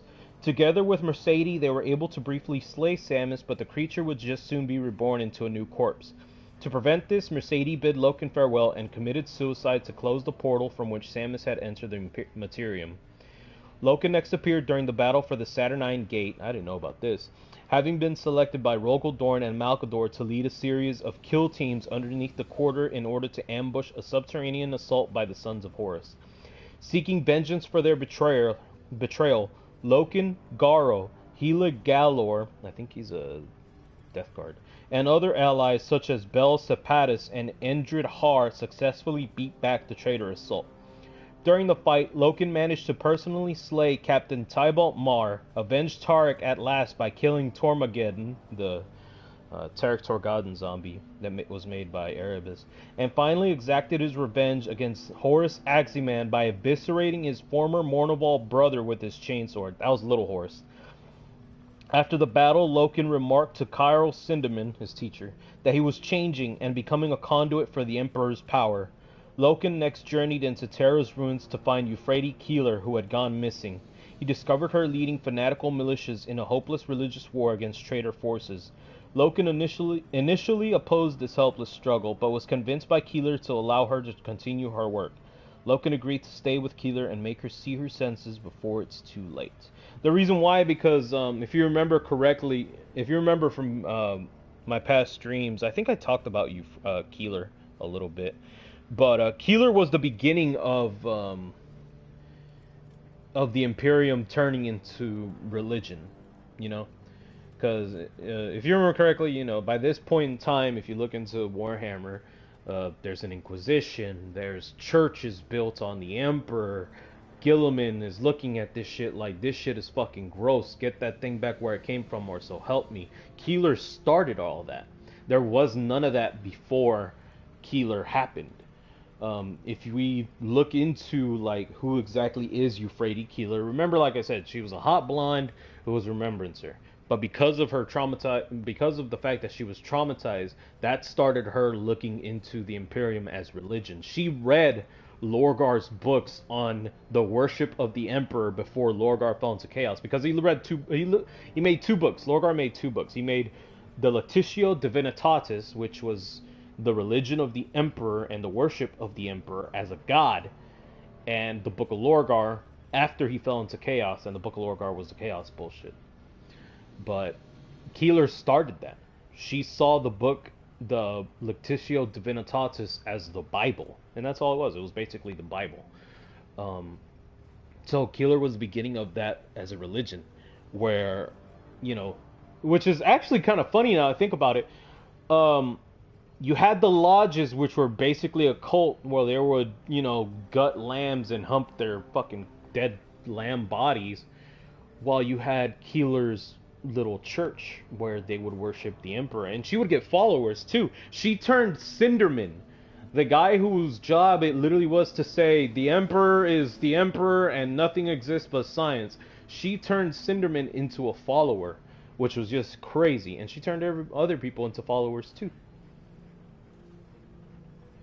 Keeler was the beginning of the Imperium as a religion, which is actually, it's interesting to see, because you have Lorgar, who was so devout into the worship of the Emperor, into a religion as well, and what did he get? He got punished for it. Keeler, on the other hand, ended up turning into a real fucking thing.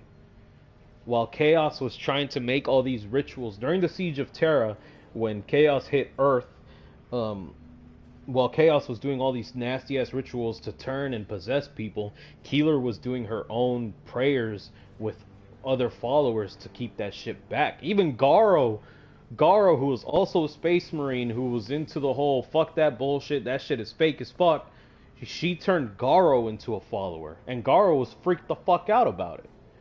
Garo saw her as a fucking weirdo until it finally came down to when they were lost in Flight of the Eisenstein. The Eisenstein was lost in the warp. He went to Keeler and was like, what the fuck do I do?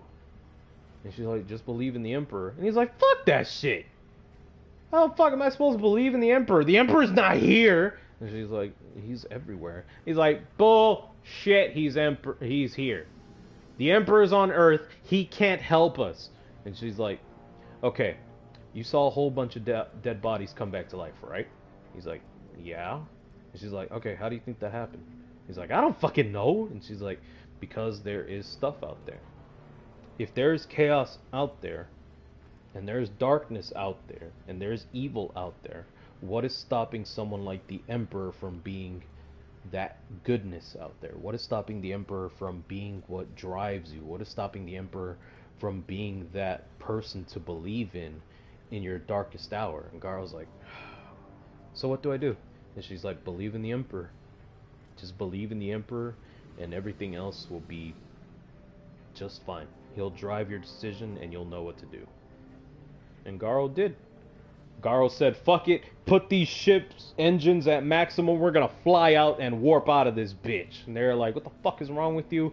And they're like, don't worry. He was like, don't worry, I know what I'm doing. And so they did, and yeah, man. But Loken's a cool motherfucker. Loken has to be my favorite character. I hope that as the books continue, I think the books are, the Horus Heresy books, I think are almost over.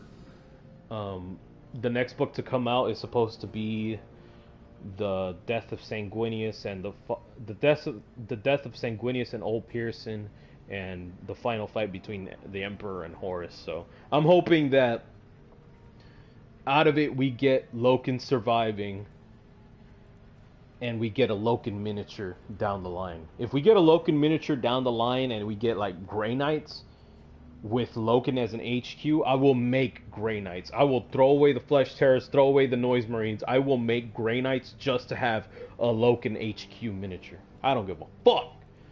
I love that man. That dude is awesome. Like, if I had to make a list of like top 10 motherfuckers I love in Warhammer, it'd be number 1, it'd be Loken. Number 2, Garo. Number 3, Saul Tarvitz. Number 4, Rylanor. Number 5, Sanguinius. Number 6, Jagatai Khan, just because he talks a lot of shit. And then I'm still working on the list, so whatever. But, let me do one more. I'll do one more assignment, and then I'm gonna call it a night with Deep Rock in the stream. Let me change my loadout, actually, before I go. Well, depends on the quest, too. What do I got? Complete this mission with your current assignment. Kill 2 dreadnoughts. Yep. Going with the rocket launcher.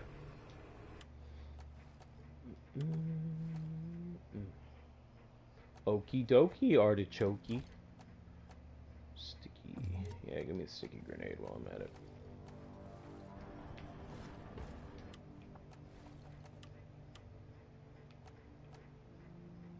It's crazy though. Like, this is why I like books so much, especially when you go into Warhammer. Because you have characters like Keeler who literally just start like you first read about Keeler and like Caucasus like all over that bitch. Like, girl, if we weren't in the Imperium, I'd be tapping that ass. And then Keeler's like, bitch, shut your dumb ass up. But then you see her go from that to be like, the Emperor's all that there is and everyone that's left. You know, it's weird. It's weird to see it. That's why I love character growth so much. And it's weird though if you think about it. In Warhammer, it's like character growth. Turns to large explosion of fire and gore, damaging anything nearby. Character growth in Warhammer? Really? Character growth in Warhammer? Yeah, that's fine. It's weird. But I guess that's why it was so easy in the Horus Heresy, because like everybody's growing in the Horus Heresy, whether it's for the better or for the worst. Everybody's growing in the Horus Heresy.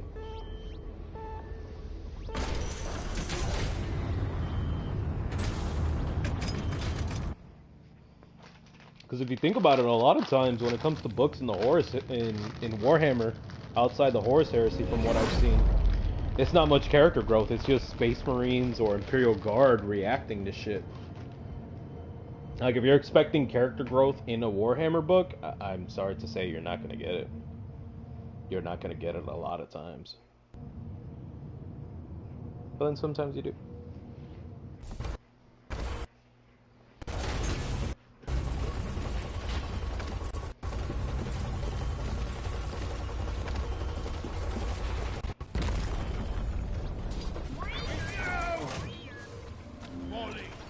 Come here. We've located a glyphid nest.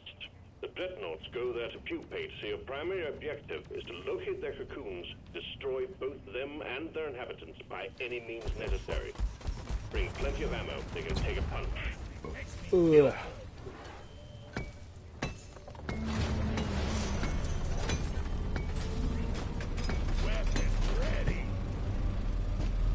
Man, I would love to narrate a fucking, Oh wait, I can, duh. I would love to narrate a Warhammer book, though. Not a crazy one, though. Like, not one where I have to fuck my voice up to be a demon or anything like that, but just, I don't know, something cool. Like, maybe, the fuck is that? Oh, bitch. Like, maybe the Infinite and the Divine? I would love to narrate that. Might just do that. Go! Lock and load it. Oh my god. Let me Oh my god! put this thing together. This patrol bot is now our friend. Help me with the minerals here. Run for cover!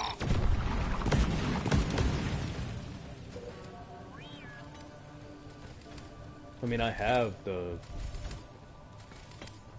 one of the... I don't have the Infinite and the Divine. I probably should grab it, but... I do have, Who puts the thing right there?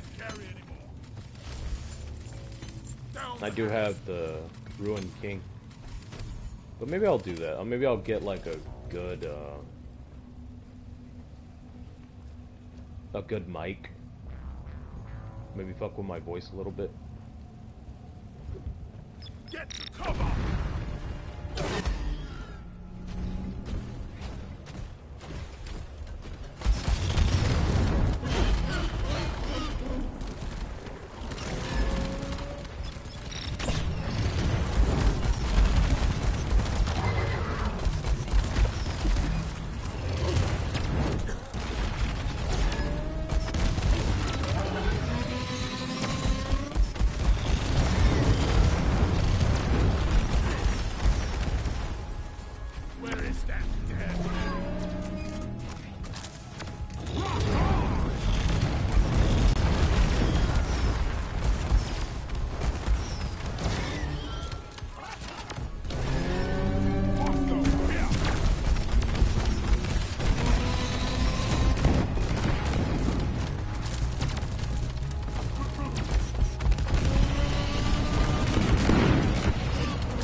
Fuck out the way, Bosco. Damn.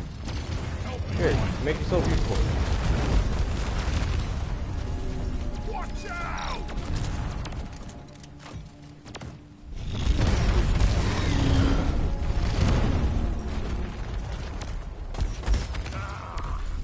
Oh my god.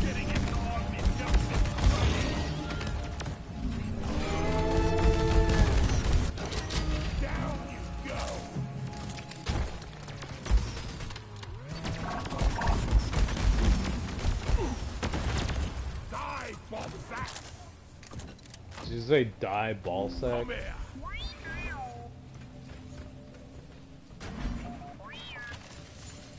Depositing minerals.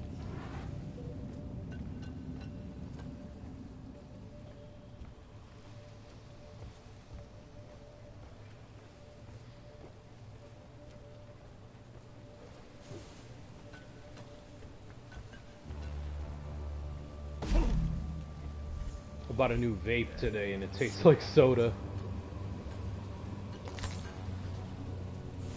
Bosco, Very find interesting. it.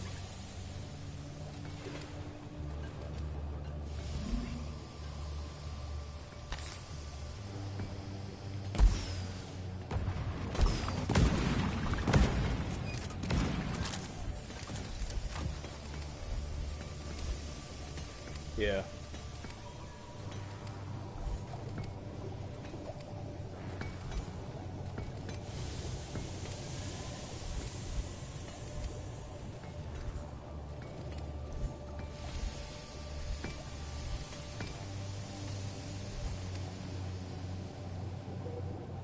Donkey, come here.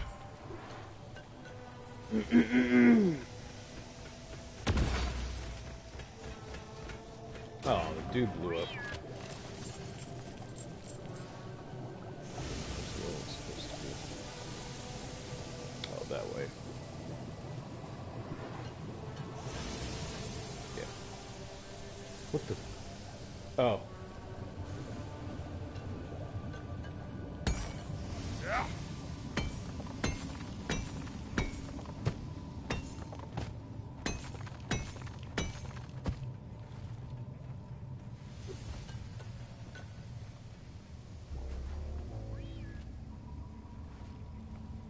Oh.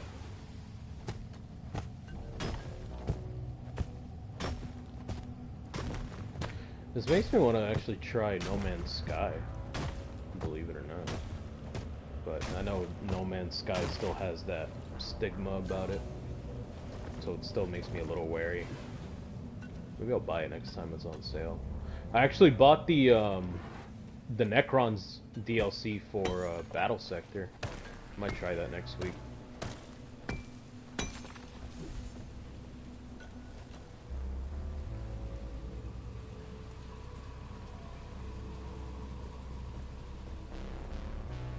I should really read up more on my Necrons history. Because the only thing I know about the Necrons is the War on Heaven and yeah. God damn! How many fucking plants were in this bitch? But, I don't know much about Necron history besides the War on Heaven, so. But I think for Necrons it's weirder.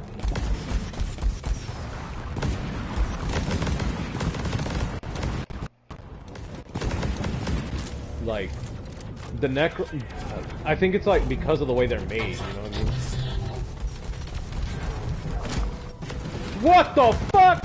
Ah! Help me! This sucks!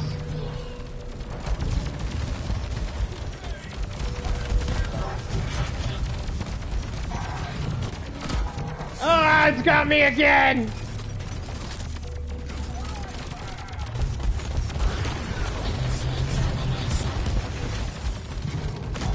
Ah, fuck!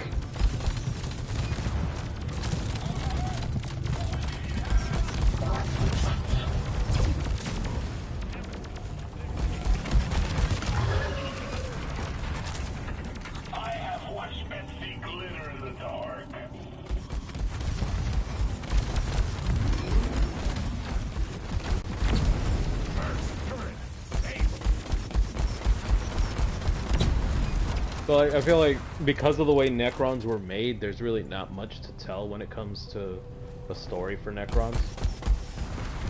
Because, remember, Necrons...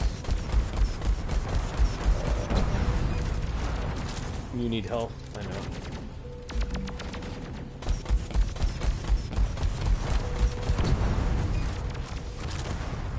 But because of the way Necrons are written, there's no there's not much to their history. It's just history of the individual. Right, defense is disabled. Let's get on with the mission. Like I could tell you what happened to Trazen. I could tell you what happened to Oltix. I could tell you what happened to the other guy that Trazen doesn't fucking like. But besides that, there's no. I don't know. There's no big thing. Like Trazen was in the 13th Black Crusade. That's cool. But there's no. I don't know. There's just not much to tell with them, and I could be wrong. Maybe there is like a crazy fucking story, but you don't see them having crazy. Oh, there's a health thingy. You don't see them having crazy fucking stories like Gilliman or Jagatai. You just see. I don't know. Like Oltix has a crazy story. Don't get me wrong. Oltix's story and how he's literally how him and other Necrons who have consciousness basically have cyberpsychosis are reacting to everything. It's just crazy. Reloaded. Like they're reacting to their own cyberpsychosis. And yes, it's interesting, you know, like they are literally suffering through cyberpsychosis. Just take your sweet time, old lady. I've got all day. It's just crazy to know. But besides that, there's not much else to them. There's not much else to the Necrons, and like I said, I think it's just with the way they were written. They're written where the only ones who have consciousness are like the generals and shit. But there's no real history there. It's just the war on heaven. Zarek wants to find a cure to the Necrons' cybernetic bullshit, even though I don't think there is. He's on a fool's errand, but I don't know. There's just not much to it. There's not much to the Necrons, sadly. For this crap.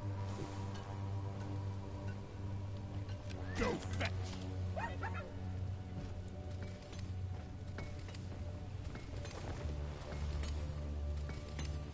Which one's the egg?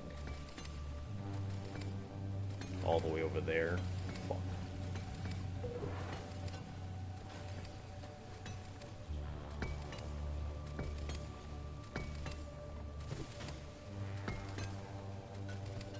The fuck? Where's it going? Oh, over here? I suppose. There's no way there's only 8.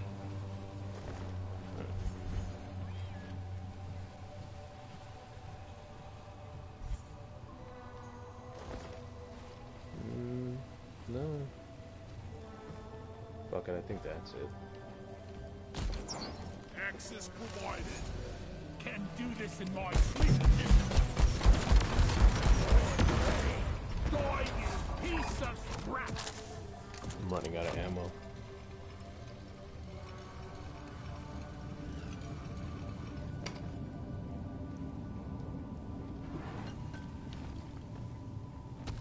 Hopefully I can find more nitro.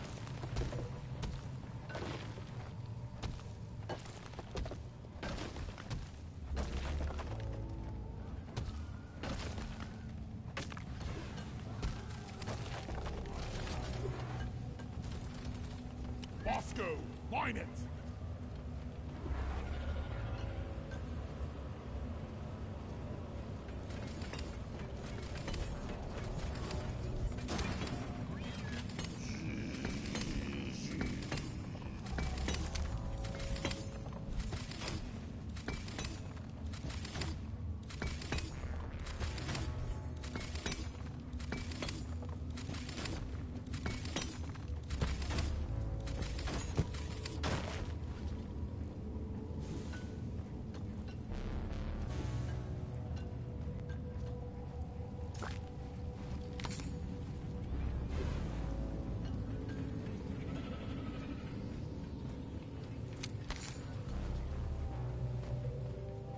Oh, cool.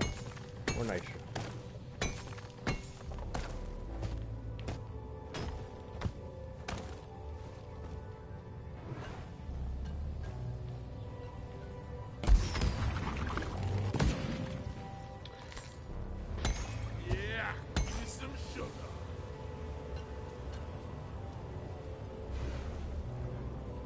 Oh, fuck.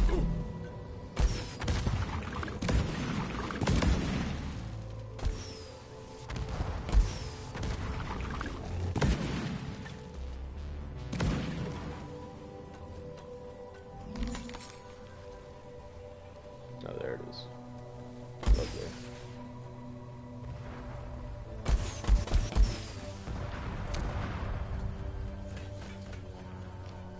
Damn. There's no way in hell I could fight this thing with only 20 fucking missiles.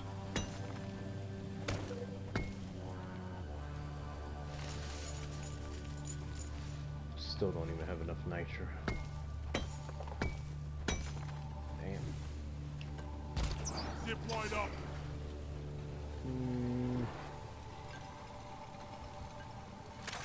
Lock and loaded. Locked and loaded. Ooh! Ah, there we go. Oh, that's help.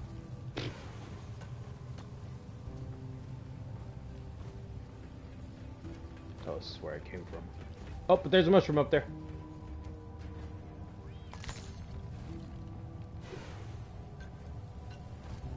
Did I drop nitro or something? I guess that's all the nitro that was there. Jesus. There wasn't shit for nitro. Uh-oh. Yeah, I'm definitely not gonna have enough ammo for this. Oh, that's just lovely.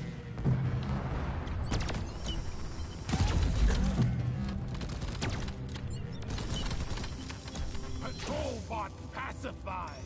We can hack it now. Zip line up. Let's hope there's some nitro up there.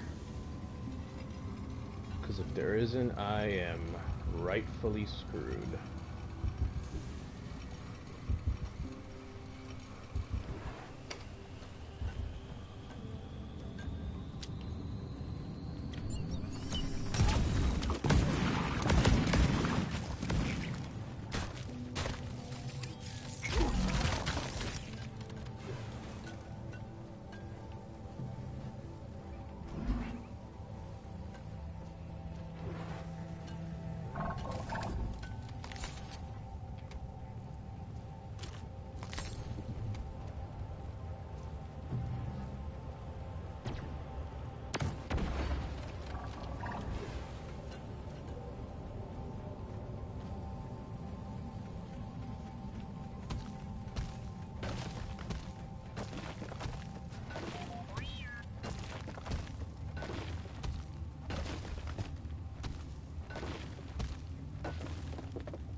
Wow, nice.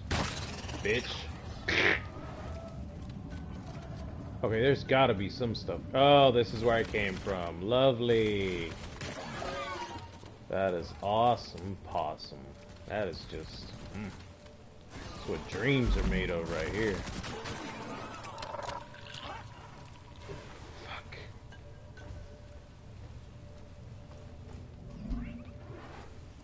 Oh shit, would you look at that? Yeah.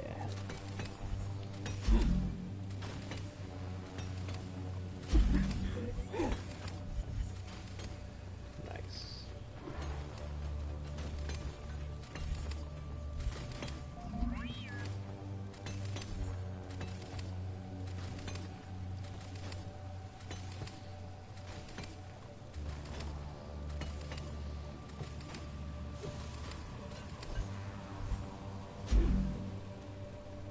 Yeah, it should be enough nitro for me.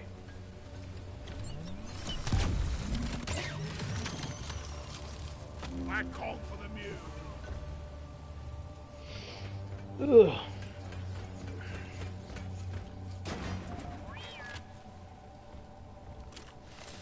Secondary objective completed.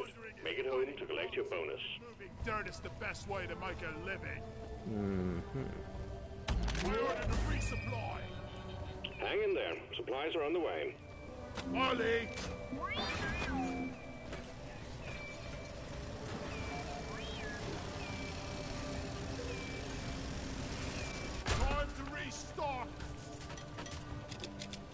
taking some of the ammo. Grabbing ammo. There we go. Alright. Now I could go fight that thing. I just hope it's not the one where it's two of them at the same time, because that shit is fucking difficult.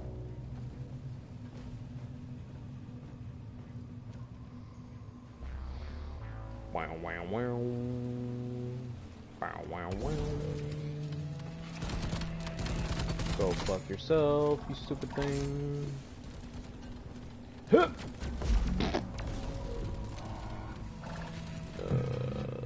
That way, I think. Yeah, that way.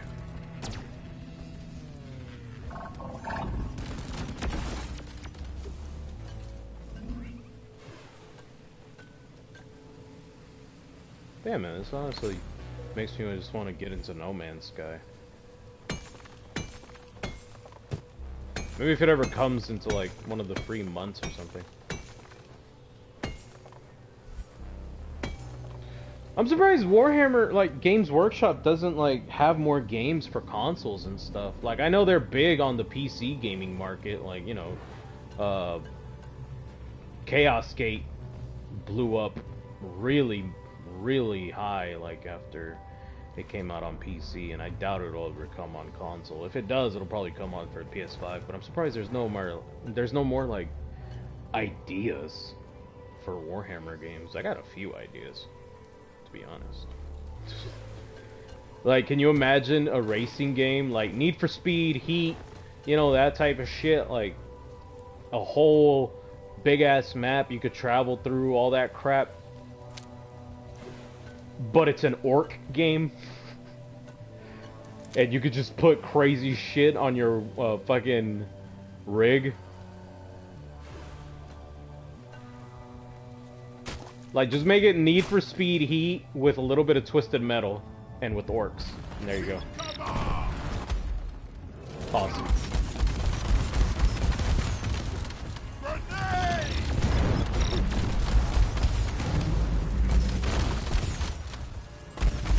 I'm stuck!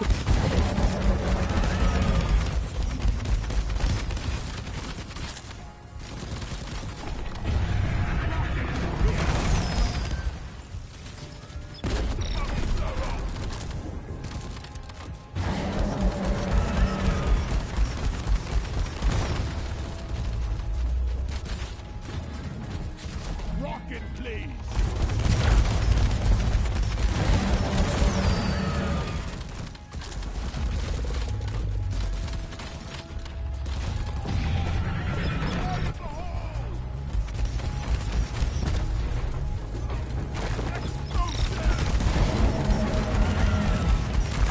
Oh, you gotta be fucking kidding me.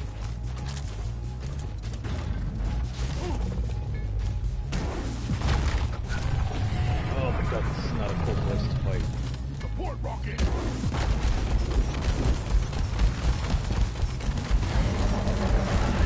Well done, team. Immediate dreadnought threat eliminated.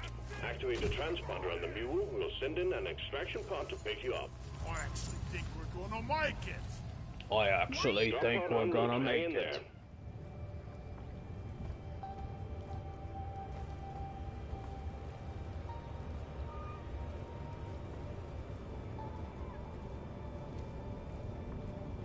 Is it back where I came from?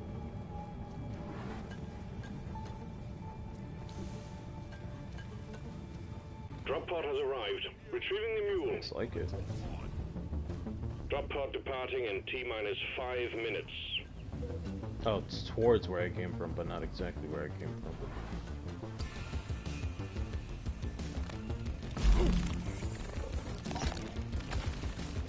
Really much better.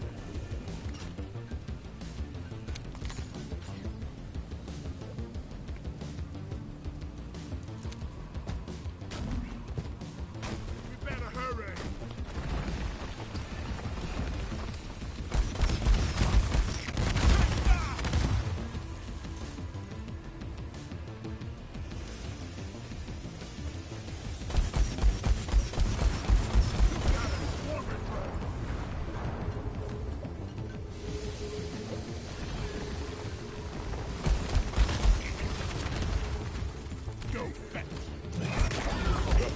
starting in T-minus 4 minutes. The mule is secured. Initiating launch sequence. Deep Rock Galactic thanks you for your good work. Drop pod will leave with or without you.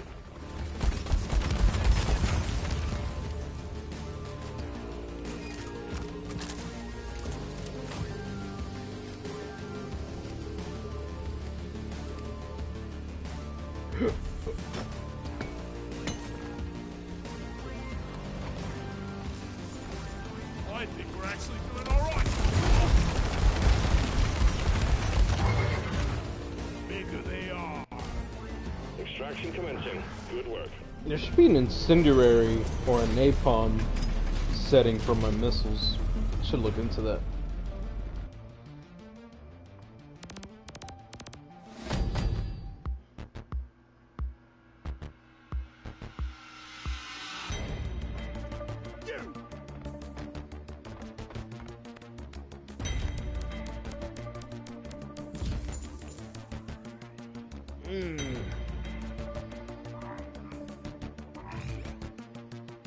Damn. I'm almost leveled up.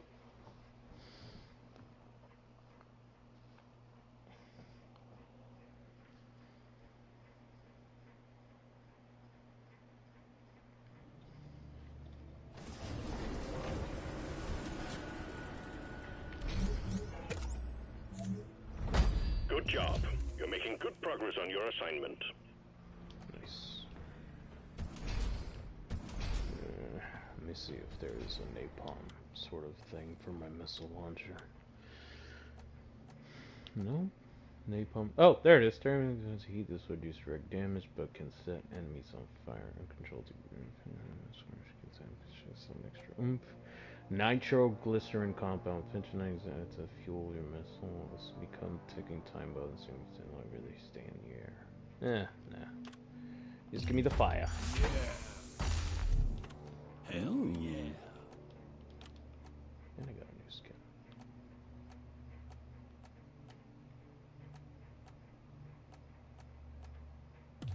Actually, I like it. I actually like it. What is this? Bigger jet engine. Well, no, I need that for sure.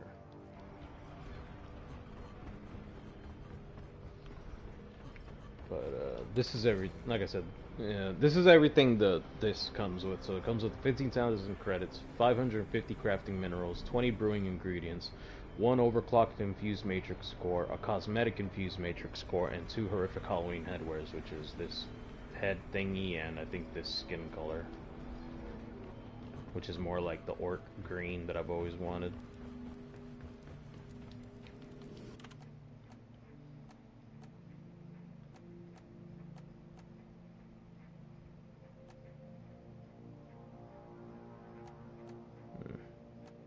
There's not much in the forge.